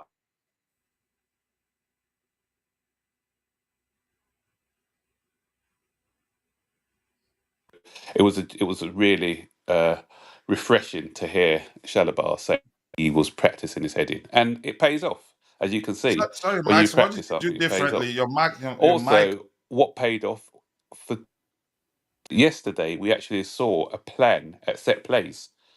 We'd watched the Arsenal game before, and we'd realised Tottenham, was susceptible to corners. We actually worked on a plan. Cucurella was smart in the way that he blocked off the Tottenham defender, and we had two guys peeling off at the far post, and Chalobah reaped the rewards. And going on for that goal, why do VAR dissect everything we do? Had that been another team, they wouldn't have. I think they were just looking for something to disallow that goal. And as I saw from Yeah. the other angle, there wasn't anything in what Cucurella did, because he did block him off, but he didn't hold him or anything. He just blocked his path. Then he 100%, just sort of hundred allowed him percent. to sort of push him out of the 101%. way and Not jostle even for the position. offside But by part. then it was too late. They had already gone in. So I've seen that happen all the time in penalty areas. So if that was against Chelsea, then I would have been banging down the door of the PMGOL or whatever they're called these days. Um, so that was good that was worked on. Yesterday we saw some tenacity, kept a clean sheet. Tottenham are going for top four. We kept a clean sheet. Our defensive lines were really good, and as I said, the midfield protected the defence really good. And as I said, Jackson scoring that header, bit of quality from uh, Cole Palmer as well with a free kick. Mhm. And yeah, so for me, it was really a lot of positives to take from that game. I'm just Max, can really can I ask hoping you a that question, we please, can Max? push on from there, because Uh, can uh, we win the next four games? Still, there's a well, lot of inconsistency in this team. we don't West know. Ham, we need to go and put in another performance, because I'm not saying we've turned a corner yet. No. Because if we beat West Ham and get back-to-back victories, then maybe we can build momentum for the last two games of the season. Because when you Can I think ask you this? Manchester United have got to play Newcastle, so Can I ask you something's this, got to Max? give in that game. So we can actually It push doesn't look like for the Max can sixth hear us. position. What's Yeah, annoying yeah. about Max, can that? you hear us? Had we not dropped I those don't two think It so. silly doesn't look like points it against can. Sheffield United, It's it needs lost to stand against on its own. Burnley with 10 men, and not had that goal chalked out for a disallowed Yeah, goal but against let him Aston Villa, speak now. we could actually be sitting 3 points Yeah, behind Tottenham. And when you think Tottenham's got to play Liverpool, Man City, the bad the, season that everyone's the talking issue is about, that he's not going to if stop. we have a strong finish, Yeah, but he's we could have saying good things. arguably finished fifth this season. Yeah, but look, So Bobby had a I'll question take he that didn't hear. in a bad season. Yeah. So All yeah, those so points he's that's all the making will points I come want to up make at the in moment. Poch's So yeah, end of there you go. season appraisal. But I was going to ask Max whether, I just thought as a caveat to everything being said, I'm quite curious for people's opinions about two of our youngsters that came on. I include Cassaday in that because he is our youngster. This is his second season, and he did spend a season in the development squad before going on loan.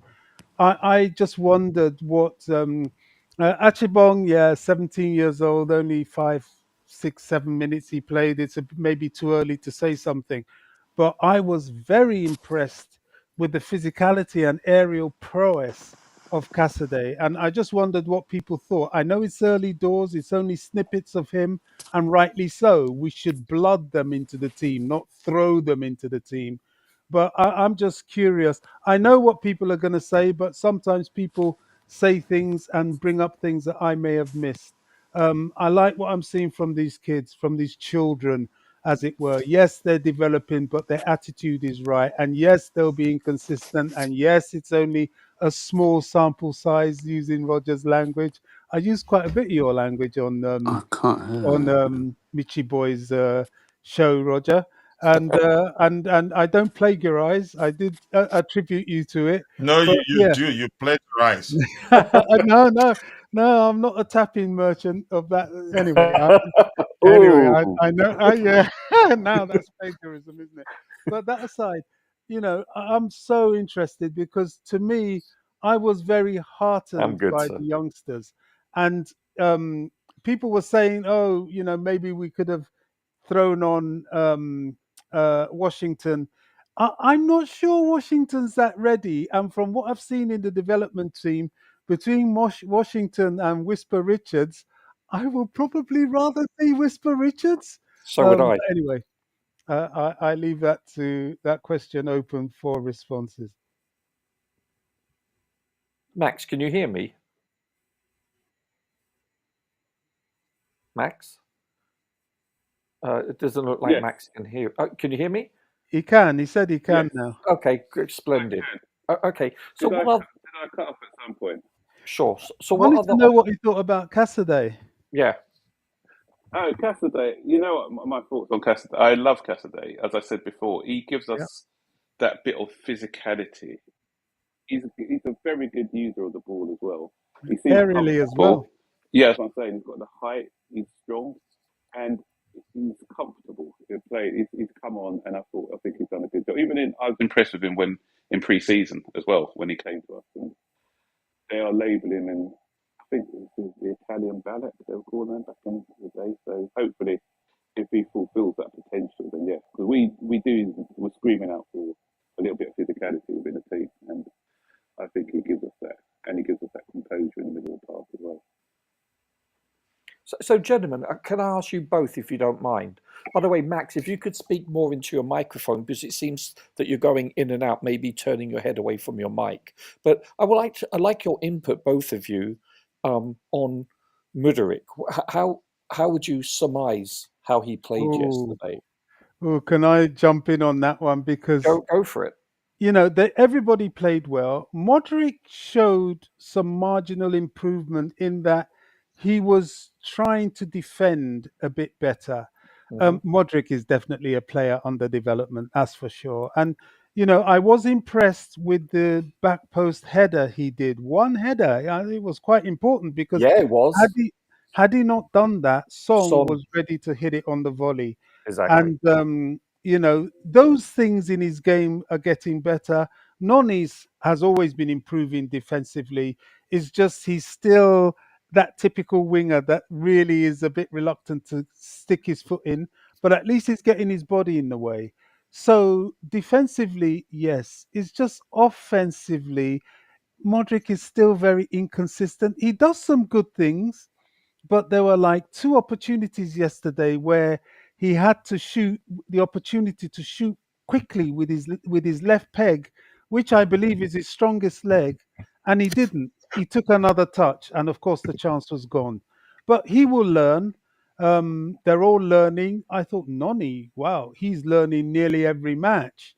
So there's a lot of hope in this team. This is a good team, guys.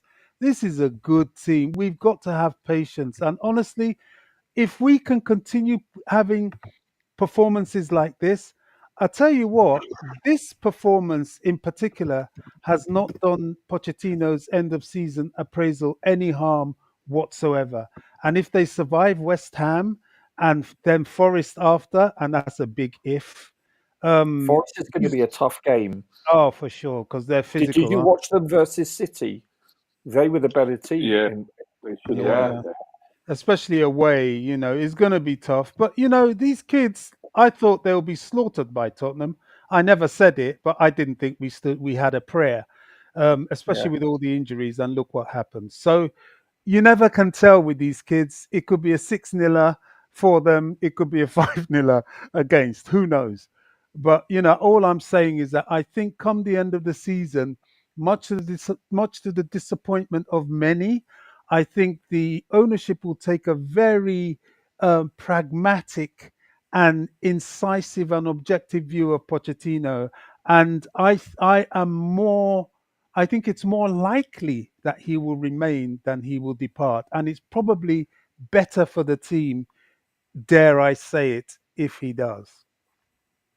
I think it's his job to lose. So what Yeah. about you, Max? What do you think of Mudryk last night? Yeah, Mudryk first half I thought he was very good.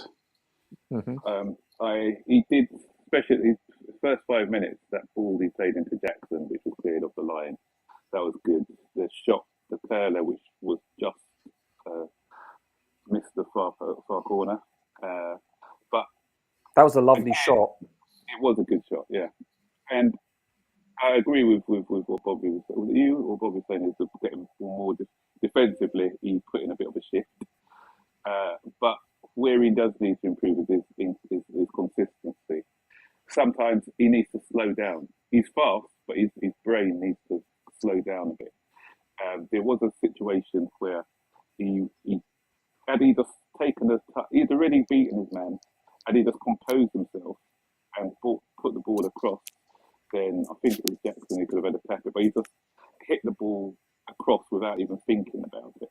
Mm. So it's just those little things in his game that needs to be done. There's a coachable player in there, I think, because obviously he didn't play a lot of games when he came over from the Ukraine. So I don't know what his youth background was like, because a lot of, if you look at our academy, they get that education from when they're young. So I'm not sure whether he started off in an academy in Ukraine or he just came straight into the professional game after a year in academy. I don't know, but you can see that he does need a little bit of coaching on the pitch. So if he's willing to listen and to learn, then there could be a player in there. Second half, he drifted out of the game a bit. That's why I think he was substituted, and he just needs to learn how to engage himself into the game for the full 90 minutes rather than sort of drifting a bit. So, but I saw some improvements yesterday, and I think maybe the fact that he knows he's going to have a run of games because due to the injuries, he's given a bit of confidence. Because sometimes players like that need a run of games without knowing that they're not going to be substitute. Because he's always going to be looking, am I going to be coming off, or is that I've only got one game to prove myself? And if you've only got one game to prove yourself, sometimes you try that little bit too hard. Even Madueke now, the fact that he's played the last 5 or 6 on a spin, you can see more confidence coming from him as well, and more responsibility. So that's what I believe is good for these youngsters, just getting that run of games in. Yeah. So What would you say about his first 30 minutes, though? He showed flashes of real good talent there. That's what I said. I did say that. I said the Yeah. first half he played really good, and you can see bits of his game where you think, wow, there's a player in there. There's one run he did. I think did he nutmeg Yeah. a couple of players or some quick footwork? So there's flashes. So, and I always remember, and I draw this analogy because was it against Aston Villa he took the shot, or was it yesterday where he took the shot and it ended up going for a throw in or a corner, or not Yeah. a corner, going that for was a throw. Villa. Villa. Do you remember a certain Mo Salah did that for Chelsea when he was playing for us? If all those who remember when Salah was playing, he took a Not shot. specifically, but I know what you mean. Yeah, he took a shot and it went on for a throw in or something. It was just wild. And Toilet we was saw with Salah. Tanzania. Pardon? Sorry. We saw with Salah some flashes of brilliance with us. He didn't have the confidence, and so he went on loan, came back, and he was, Liverpool had the benefits of him. Yeah, well, Salah said, Max, in an interview that when he played at Chelsea, he was learning his craft. He wasn't He said he learned how to be professional and how to be an adult when he was in Italy. I believe it was Italy. Yes, And Roma, so yeah. he said he learned his trade and he grew up. He said he was immature when he was at Chelsea, and you could Exactly. tell. That's it. You Yeah, can see, yeah, and that's the same with Mudryk. You can see that he's. I know he's 23, but I think what started was he 22 when he came to us, or similar age? give or take. Yeah.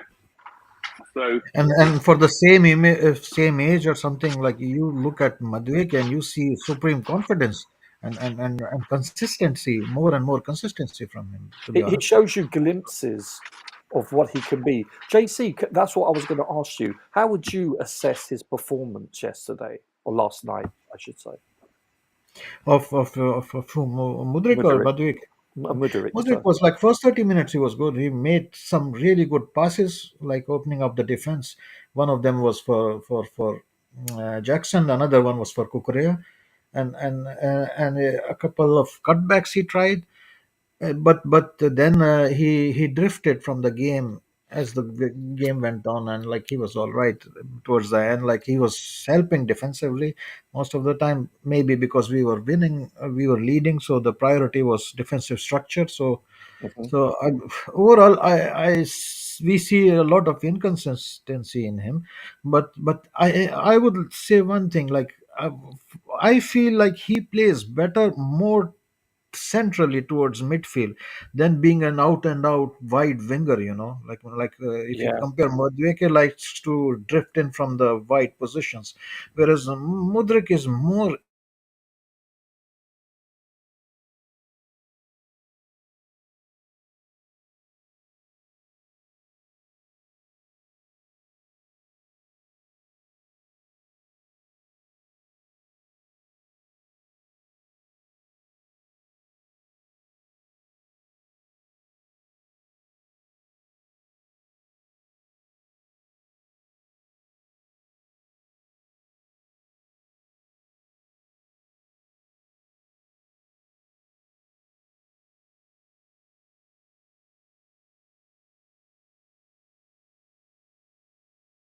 Would you say go for it? Yeah, Yeah, of course.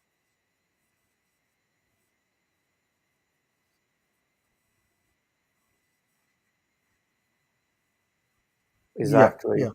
And it's his Very. dissecting reverse passes that are sublime on occasion. And yet, within the same breath, 30 seconds later, he can't complete a 2-yard pass. He's a dichotomy by definition. He really is. It's I don't know what to make. So I wanted to ask you, do you think a lot of his issues are maybe concentration, perhaps? And that's a lack of experience slash maturity, however you want to term it. Uh, I don't think so. Yeah, certainly. I mean, there is a lack of experience, like within the team. I mean, he has been not like in and out. He's been in Sure. and out, in and out, in and out. That definitely affects your confidence. And then he's not supremely confident right now. That's for sure. And a lot also matters is like within the group as a team, like not during the games, but how is he perceived and how is he integrated in the team, that also matters. And how well he is with the team building and all that stuff. But I don't see in him right now, you cannot call him somebody of the level like Palmer, who gradually grew in the team and suddenly became the main player of the team. Noni is growing, Jackson is growing, and Mudryk is growing in flashes. But certainly there Yeah. is like flashes. But I would say like the team has grown overall, and he has also progressed. But don't be surprised, Roger. I mean, if Chelsea go out in the market for somebody on the left wing, because of lack of consistency from your beloved Cousin. cousin. well, we've got And remember we've got Nkuku to come back as well in that position. So Yeah. sorry. Nkuku, we've got Nkuku to come back. Yeah. And Jackson can play there if we have a striker, So, to Yeah, so be this honest. this is what I want to ask you both, gentlemen, if I may. This is just my opinion, and it doesn't add up to a hill of beans, right? I would like to see, and listen, I'm very impressed with Madueke. I really am. I think he's the player that I recall when he played for England in the youth team. He's dynamic. But what I want to ask is, I believe Palmer plays his best football on the right wing and on occasion coming deep into midfield. I think he plays to his best ability in that. What do you think about, obviously, hopefully next year we're going to have a plethora of players coming forward, plus potentially an additional two. What do you think about possibly putting Madueke on the left? Why do you think that hasn't transpired? A big part of his game is his goal scoring shots. That goes. And if he is like crossing the balls, like we do not have a out and out nine who is heading Yeah, the balls into the goal. So at the moment, it does not make sense. I think for all those crosses and you negate that effectiveness of his comfort area of operation. That's my opinion. sure, that's a Yeah, valid point. agreed. Everyone plays like inverted wingers now. He cuts in and he likes to hit the ball with his left. And But I saw him play for England, where I think it was for maybe he switched or a substitution, where he was crossing the ball beautifully. It was under 19s, I think, or under 21s, where he made a couple of effective crosses from the left, deep in the left, near the actual corner flag. They were beautiful crosses. So I don't know. Yeah, you're right about. I, Yeah, I still think sometimes we need to be a bit more flexible in our tactics. So you study the game, you read the game. So if he's not getting any joy on that right hand side, maybe he can switch. In game, you can make those tweaks in game depending on the opposition that you're playing against. because personally, last night, listen, we don't know, we can't rewind the clock. I would have liked to see Palmer on the right, Mudryk in the middle, and Madueke on the left. Yes, I do agree that it does prevent him from cutting in and then shooting with his left. He can cross with his right, but I don't think he can shoot with his right. So therein lies an issue. I get it. I just thought it was food for thought. That's all. Um, with regard to, it looks like JC has left. So I want to ask you, Max, if I may, going forward, what is your priority for Chelsea next year with regarding acquisitions? What do you want to see us be the top priority for the club? I think it's great to see that we need a finisher. Had we had an attacker, if we've got An attacker, I think that can solve a lot of our issues. My son, he plays for a Sunday league team. Okay, they were third from bottom, I believe, this season, and they reminded me a lot of Chelsea, where they've got some good players, but there's nobody to put the ball in the back of the net. They've got somebody who he was on the books of Millwall, and I don't know how he ended up playing for my son's team. I think he goes to school with some of the guys, so okay. he ended up playing for them. And in 8 games, 17 goals, they've moved up to 4th position. Simple as that.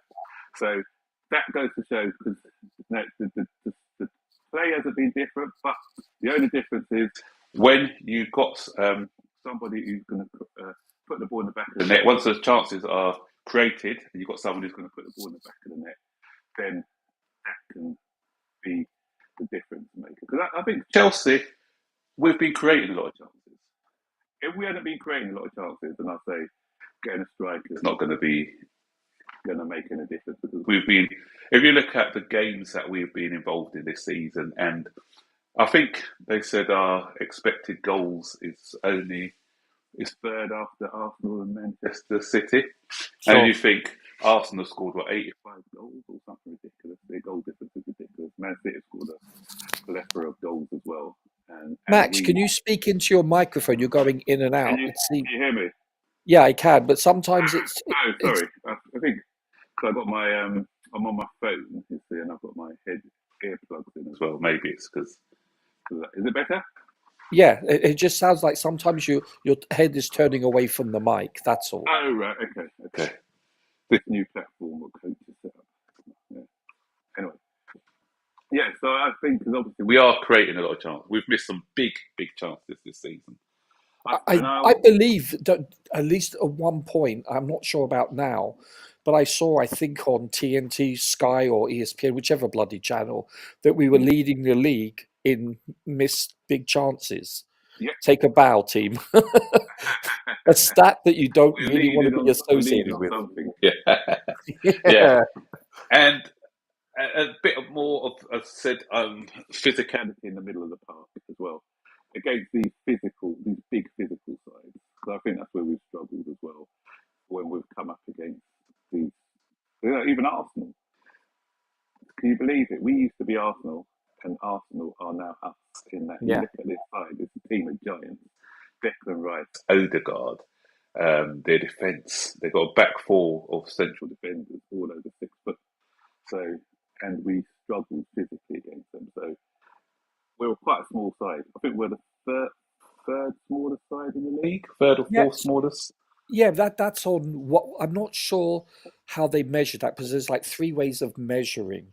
On the stats that I have in my spreadsheet, if you look at the mean average, we're actually 6'1" on the average out of.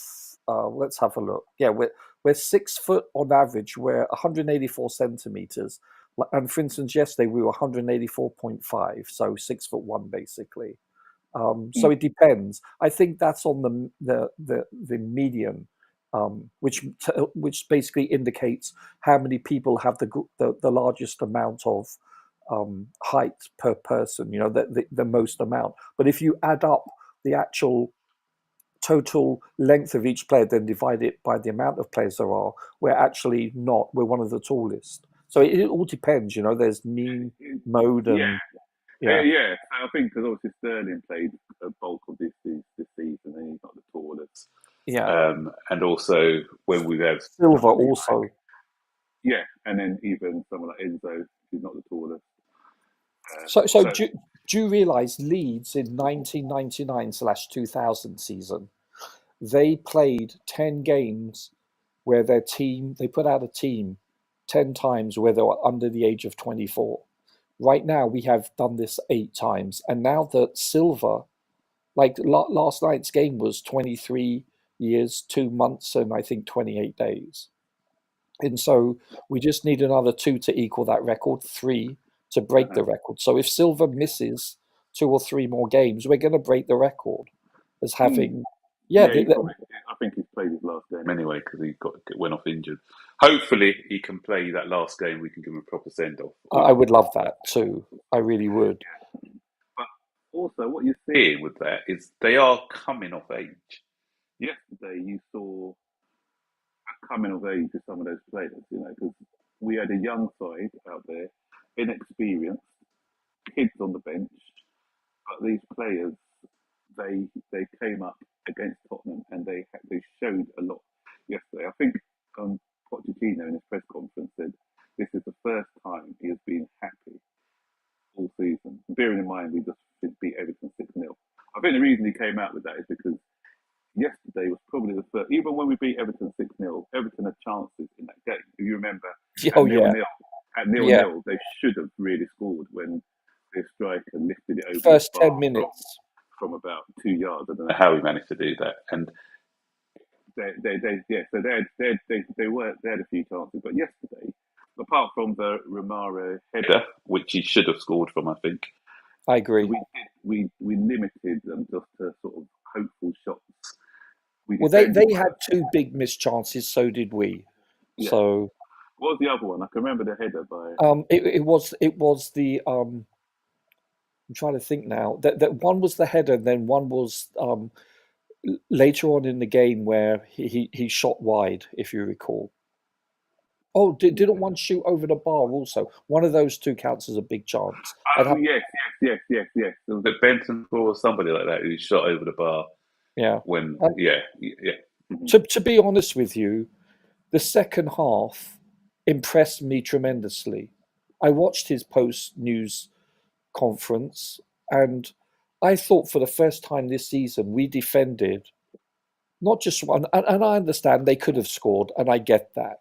But I thought it's the first time this season that I was confident that we could defend as a unit and Yeah. successfully defend. I mean, as Yeah. opposed to this entire season, I'm thinking we can concede a goal at any moment in time. I just have zero confidence with us, especially on transitional. Like when we're taking a corner to score, I'm more concerned about us conceding than scoring because of our transitional inability, shall we say? So I thought yesterday we defended and we were under the cosh, if you recall, the second half. And I thought as the game progressed, I was thinking they're not going to score on us. Yeah, especially after the second goal, I said they're not coming back. They're not coming back in the game. We are Chelsea. Can you hear me? Yeah, I can, sir. Yeah, we are Chelsea this season. So I put my house on it. If someone told me to put a bet on it if they didn't score, I wouldn't have done it because I know what we've been like. But duly noted. I do get what you're saying. That was they did look like scoring. Their heads had dropped. We were playing with a lot of confidence and self-assurance. So, and I just felt once it went 2-0, job done, game over. But as I said to you before, for me, the West Ham game is the one where I say, yes, they have come of age if they can get a positive result against West Ham. Because this script has been written so many times this season where we felt this is the match that's turned a corner. And we don't build on it, do we? Yeah. Especially the annoying one was the after the Manchester United victory, then to go and throw it away against Sheffield United. Sheffield United. Sheffield? Yeah, okay. It was Sheffield, Sheffield one. Because that just followed that impressive comeback against Manchester United. Yeah, and we actually they 90th minute. Yeah, exactly. I was about to say they scored in injury time. They did, yeah. And so and I said it before earlier. Had we got the 10 men Burnley, 1-0 up, 10 men, threw that one away.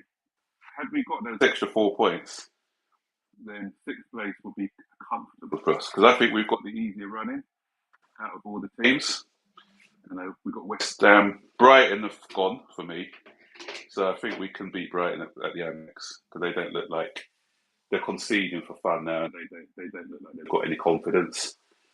Nottingham Forest will be the tricky one because obviously they're going to be fighting for relegation. So they're going to be the tricky one. I agree with what you said. I was very impressed with them against Manchester City. They missed some sitters. They could have been. They reminded me of us actually. Yeah. They were approach play was fantastic, but Chris Wood turned into Nicholas Jackson. So Chris Wood was horrible in that game. He made really bad misses. And so they're still playing with a bit of confidence. So City ground is a tight ground. I've been to the City ground before to watch us play. I think we lost that game actually when I went. And, it's an old school stadium, isn't it? It's very close. Yeah. So kind of reminds me of Palace's place in some regards. Yes. Yeah, Palace. I've been to many Palace. Palace have what capacity of 12 or 13,000, but it sounds like 40. It's amazing. No, it's about 26 now. What Palace is really? 26. Yeah. Okay, wasn't aware. Yeah. It's one of those old school pitches. Wooden seats. Not wooden seats. Yeah. They can't have wooden seats anymore, but it's like really tight seats. And it's like, sure. It's most uncomfortable. So what do you think about the West Ham game coming up? Because I don't see hardly anyone returning from the injury list. I haven't heard his press conference yet, so I don't know. But he did say that obviously Colwell's in full training, as is Cucurella. They're both in full training. I know that he said on the press conference just before the game that we played against Tottenham that they weren't quite ready, but they may be ready. They're going to assess and see whether they can get them fit for the West Ham game. I haven't heard his press conferences yet, to see what the latest is on them. So hopefully one or both of those guys will be fit, even if it's for the bench. I probably wouldn't start them, but if it's for the bench, then yeah. But I we may can't need to see start one Nkunku. because I can't see Nkunku being ready to start a game. I think he can come on for 10 minutes or so. come off the bench, yeah. Yeah. Against West Ham, I'm more likely to play probably Caicedo over Mudryk to start. The reason I'm saying this is because they're a big physical side. He'll give us that ability in the air. And the way that West Ham play as well, they play a very deep, Moyes against us. He will play counter attack and a low block, where I think Mudryk would probably struggle in a setup like that because he's not going to get enough space to run in behind. You want to talk about a big physical team? West Ham are the definition of that. Yeah, so that's why I think I'd play Caicedo coming off the left on that one. Do you think he really starts him though? I don't see that, Max. I don't think he will. He won't. He'll keep the same team. But if it was me, that's what I would do personally. But I see him just playing whatever experienced players he's got out there. He'll play. So he'll probably stick with the side that he had out there. So I'm not sure. Is Gilchrist? Did he come off with a? Was it? I don't think it's serious. Was it a bit of cramp?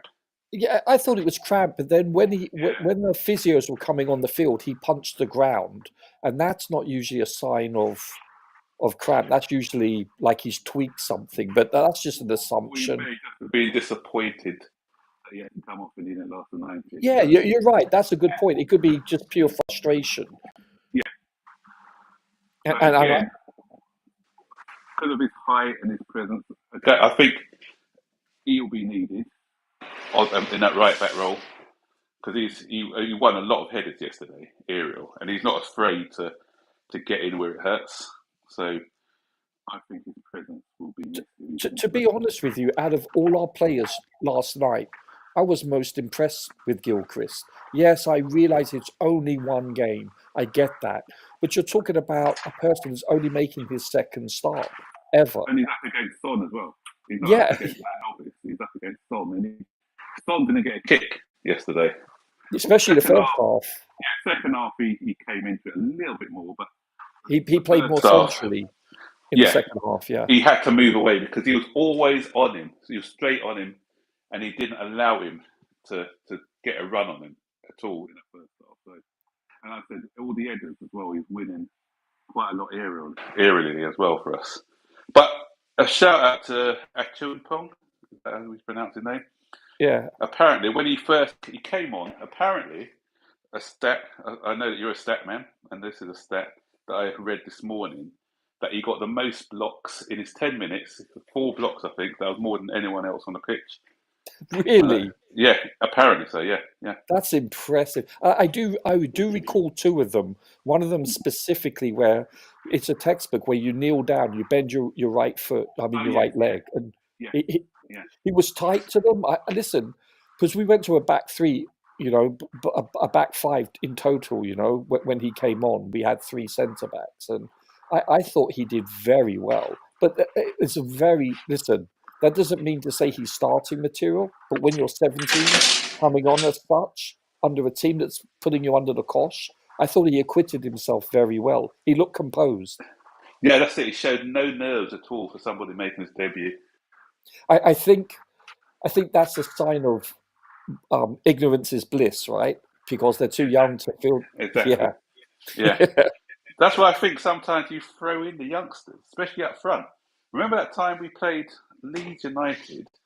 I think the game where we won 3-2 in the end, and Jorginho scored that last minute penalty.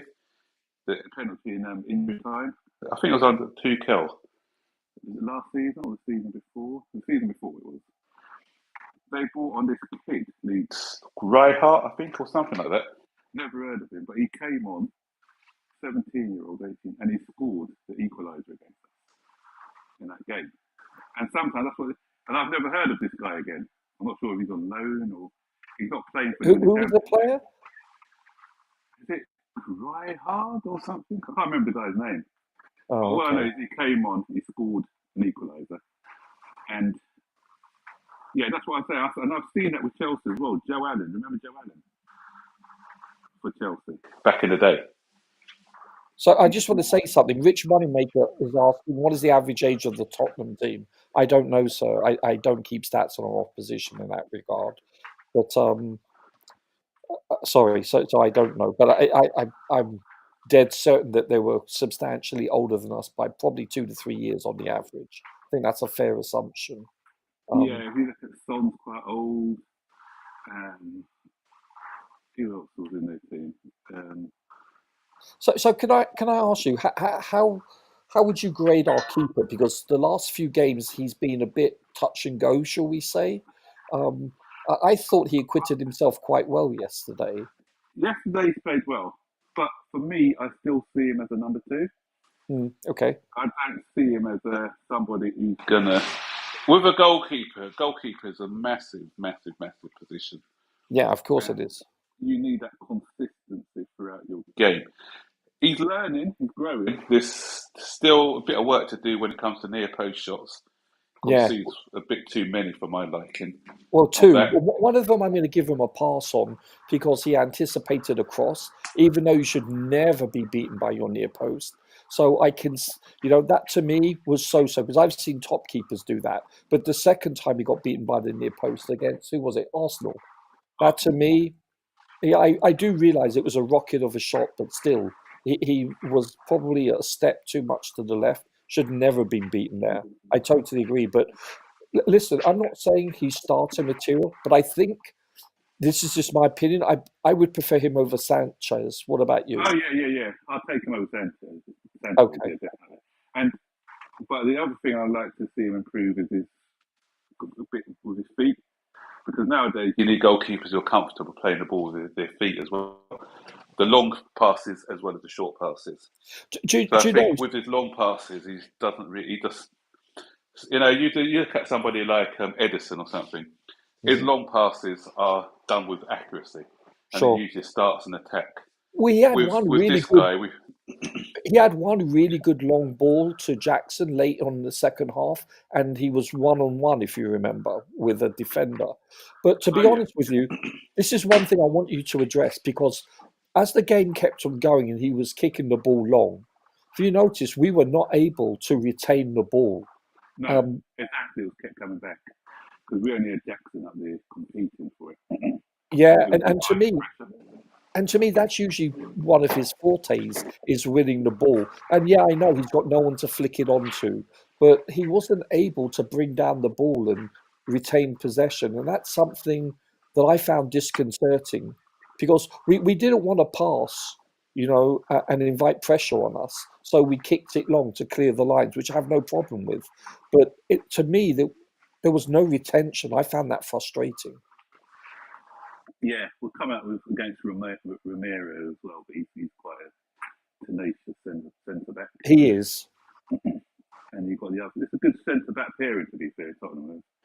They've got the Dutch guy. It's quick and very good, pacey, and then you've got Romero, who's very Van der Ven, yeah.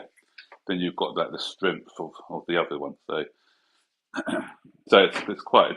And he was really a decent, because he had no one to flick it on, because there was the lines between the distances between him and the attackers were a bit, because when he was knocking it long, he was the only one up there.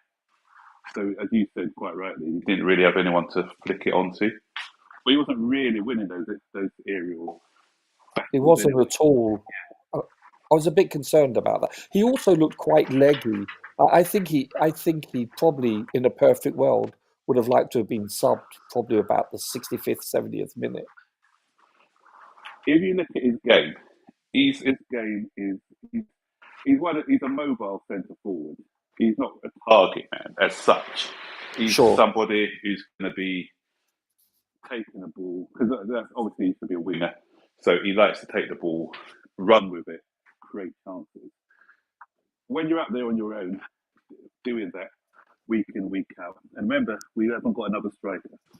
So we've loaned our other striker out to Fulham. I don't Oh, understand yeah. that. Never gets the game for them, and we don't have confidence for some reason in Washington. He's always on the bench, but he's never played. Yeah. So you'll sooner put on sort of a midfielder, or when Sterling's fit or somebody, he'll play him up front.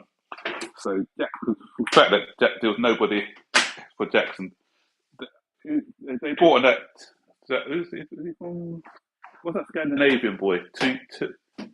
Turayan? Is it Turayan? Is that how you pronounce his name? Yeah, The something one who like that. came on right at the end. Yeah. Oh, yeah, I remember him now. Yeah, Terranium or something. Turayan, yeah. Who did he come on for? It wasn't Jackson, was it? Yeah, it was. Yeah, it was Jackson. Yeah, it was Jackson who came on for at the end. But like 2 minutes left or something. Yeah. So Jackson was running on empty. So we Yeah. brought him on at the end. So that just says to me that he's not got confidence in Washington. Are you pleased with Jackson, the way he's progressed as the season has? I am. I've always said about Jackson he's a good footballer. He's a raw. very good footballer, but he's not a goal scorer as yet. Do you know what though, Max? The last several games, his aerial technique has improved. At least that could be an aberration. I don't know. But if he can improve his aerial game like he has in the past few games, and he can be a threat aerially going forward, he's not a number 9 per se, at least prototypically. I think he would be a threat in all aspects of his game going forward. If he can indeed master that, then I think we've got a steal, in my opinion. Yeah, I think with the heading, he just needs to be brave. As a centre forward, you need that bravery. Yeah. It was a very good technique yesterday with a header. It was sublime. But had someone been challenging him, would he have gone in with that much conviction for the header?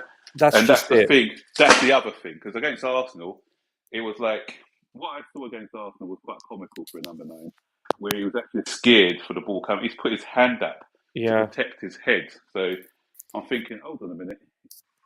When you're a striker, when you see that ball, your eyes should be lighting up. You attack it. You want an opportunity to score a goal. You don't duck away from it. Yeah. But as you said, in the last 2 games against Villa and today, you saw him. He looked like a natural header, didn't he? Yeah.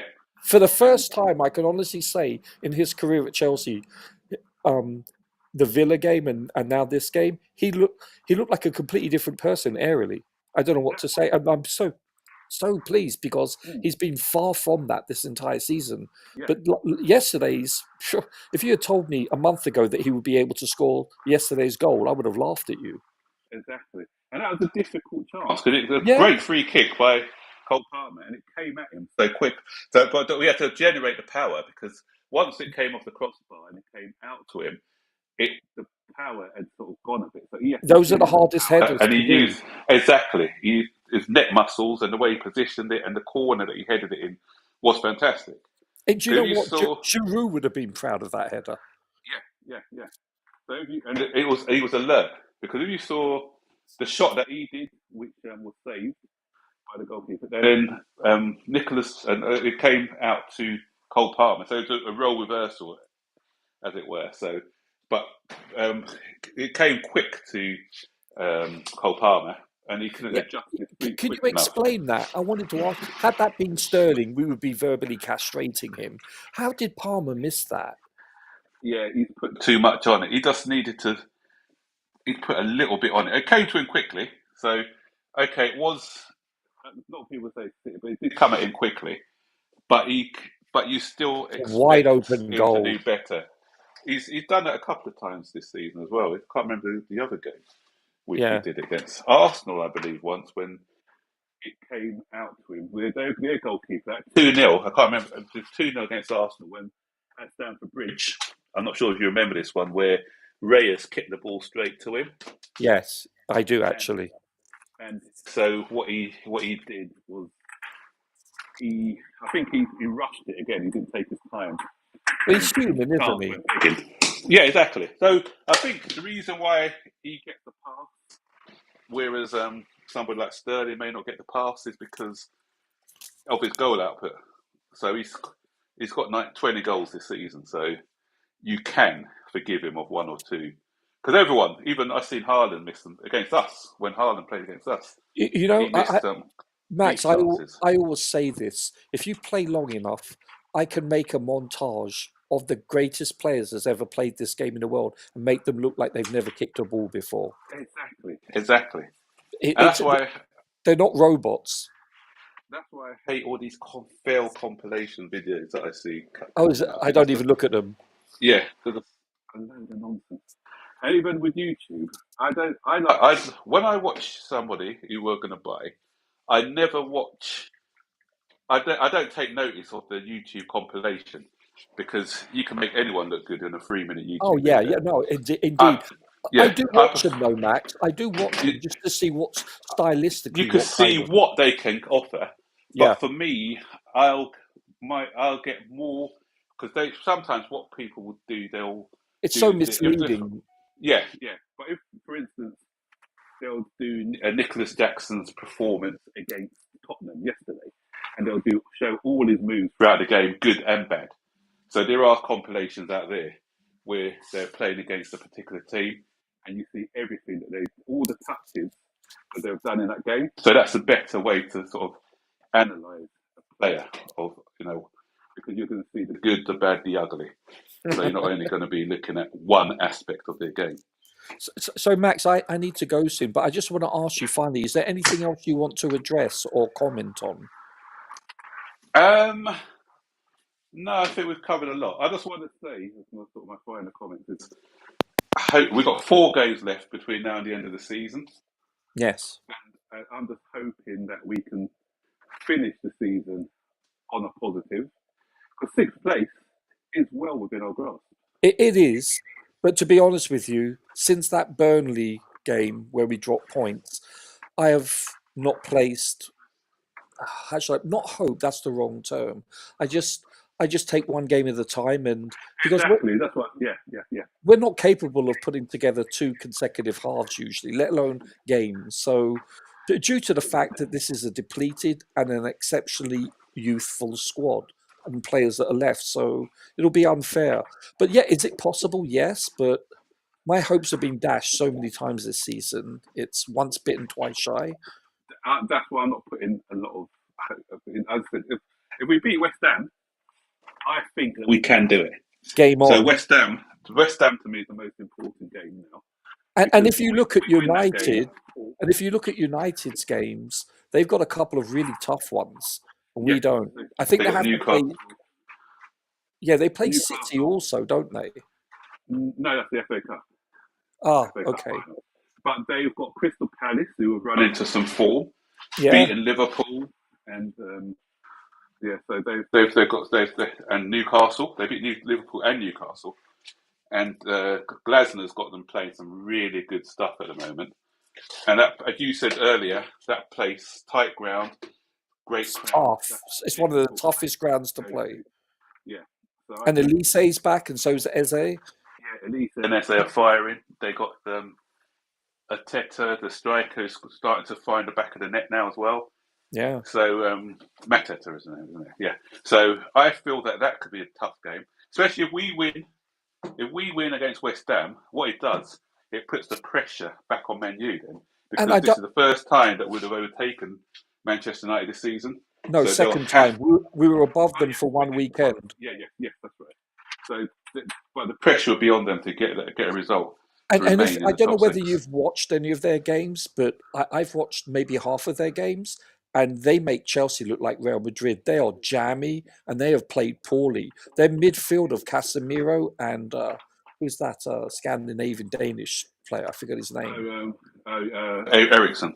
Eriksen, thank you. They just don't have the legs in the midfield. They really don't. Matt Tomlin is out injured as well, so they can't hold on him with this. There was any team who could be 3-0 up against a Championship side and throw that away in an FA Cup final. Oh gosh, by the skin of their teeth.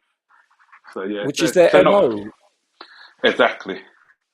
But they're just jammy. That's the only thing. They're jammy. So they get calls. They get calls that just befuddle me. you can see the game against Palace. Palace may be all over them, and they get a deflected goal in the last minute or something Yeah. ridiculous like that. Yeah. And then who's the other team? Is it Newcastle? I don't think Newcastle. Newcastle, yeah. I'm Newcastle. not, But if they don't get a result against, I think they play Brighton. They got Man U. So Newcastle play Man U anyway. So something's got to give in that game. So either Newcastle or Man U will drop points, or both, preferably. yeah, No? it's gonna be interesting.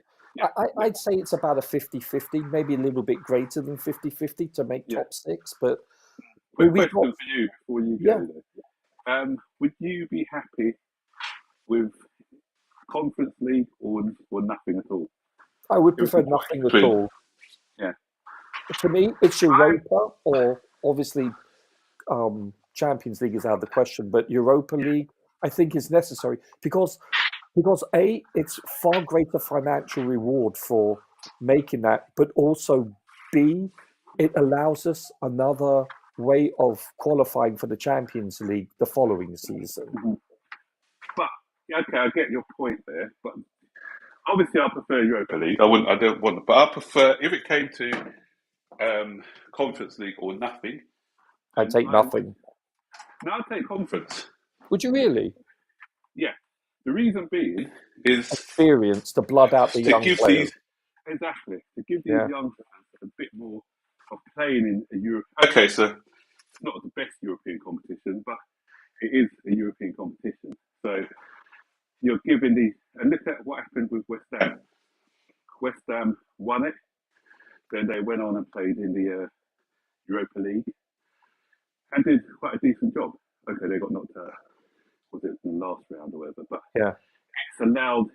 I think last season, not only did they compete well in Europa League, but did they finish sixth? Yeah, them in Newcastle have now experienced European football, and it's taken its toll on them. We've got a bigger squad than them, though. That's the thing. True. We've got a bigger squad, and I just think just for the learning of our players to play in that competition. No, I agree. There's pros and cons. Yes. The other thing is working on the training ground, working on certain tactics. Sure. If you're not in Europe, can help as well. Yeah, and don't forget, we also have the Club World Cup next year also. Yes, we have, haven't we? Yeah, which is a 3-week tournament. So that could take its toll when you look at Europe and that. But this is coach's logic, and it's a very valid point. However, you're right. But my logic was playing in Europa League, and I guess to a certain extent, I agree with you. Even if with the Conference Cup, it allows the youngsters that listen. Let's look at the squad that we put out, the team that we put out yesterday. 6 to 8 of those players would be on the bench normally had we had all our 14 players healthy. Yes. You know, so the starters yesterday, you could honestly say realistically, let's have a look. Mudryk probably wouldn't be a starter. Madueke probably wouldn't be a starter. Gallagher probably wouldn't be. There'd be rotational players. Same with Cucurella. Same with Gilchrist. Same with Chalobah or Badish or one of them. You know, so you're looking at 6 to 7 players probably aren't starters. Yeah. You know, and the reason why I say that is because these are the starters that potentially would start. Wesley Fofana, Romeo Lavia, Reece James for sure, possibly Malo Gusto, you know. Levi Cole probably starts, assuming Enzo probably starts. You know, Christopher Nkunku probably starts. Do you see where I'm going? Ben Chilwell probably starts. Yeah. So you're looking at 6 to 7 players that, you know, that started yesterday that will probably be rotational and or you know, I hate this term, but you know, just subs basically. And guess what? These people would be not normally starting, and therefore next season, if we are in Europe, this would allow them severe squad rotation, and that's invaluable because God forbid if we do have a player that goes down like 14 hint, you know, guess what? It allows these players to play at a greater level and experience too. And I think, no disrespect, but when you're in the third tier of Europe playing in this competition, I think we take that. I really do. Yeah, I agree. And if we win that, we can literally say we have won it all. Exactly, that's the other thing. Yeah, I didn't think about that. I think that's the plan all along, actually. Get into the conference and That's your then tell everyone we won subconscious, mate. I know how you think. No, but seriously, but anyway, is there anything? You're funny, mate. Is there anything else? Listen, I want to. I think Gabriel has a really good point. He says, "I think Jackson scores when he doesn't have to think. When he has time, he fluffs it." That you can say that for a lot of players, actually. But I think that's a very valid point with him. Are you there, Max? Yeah. Sorry, I just got a call, so I'll take that in a minute. Yeah. Can you hear me? Yeah, I can, sir. Yeah.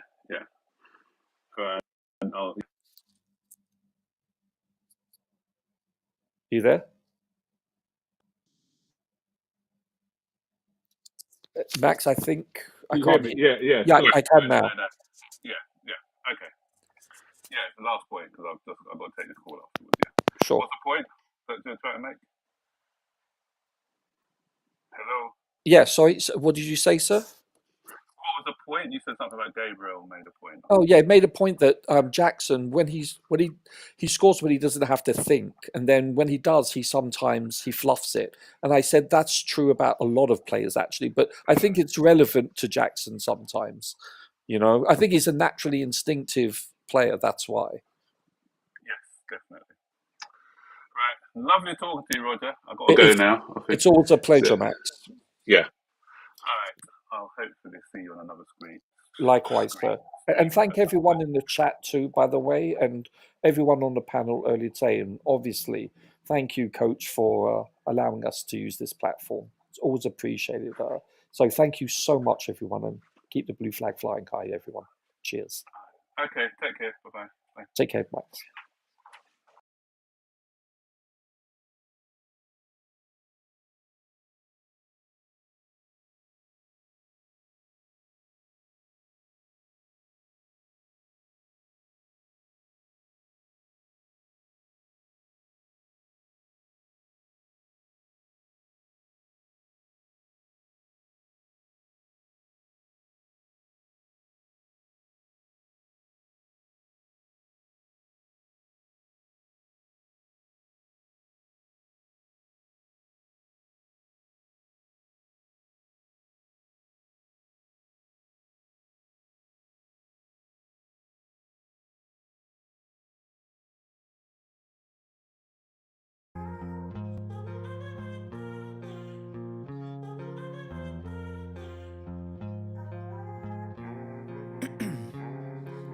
Ice in my veins, I've been driving this train. Years in this lane, there's no stopping this flame. Cause I came to the game and I changed it to play how I like, rearranged it to my own domain. Yeah, I got what it takes, made lots of mistakes, taking shots, skipping breaks, feeling lost, feeling great, popping off, singing straight, never stopped, never changed. All the squad here to play, and I've got something to say, yeah. I work hard each and every day, I get lost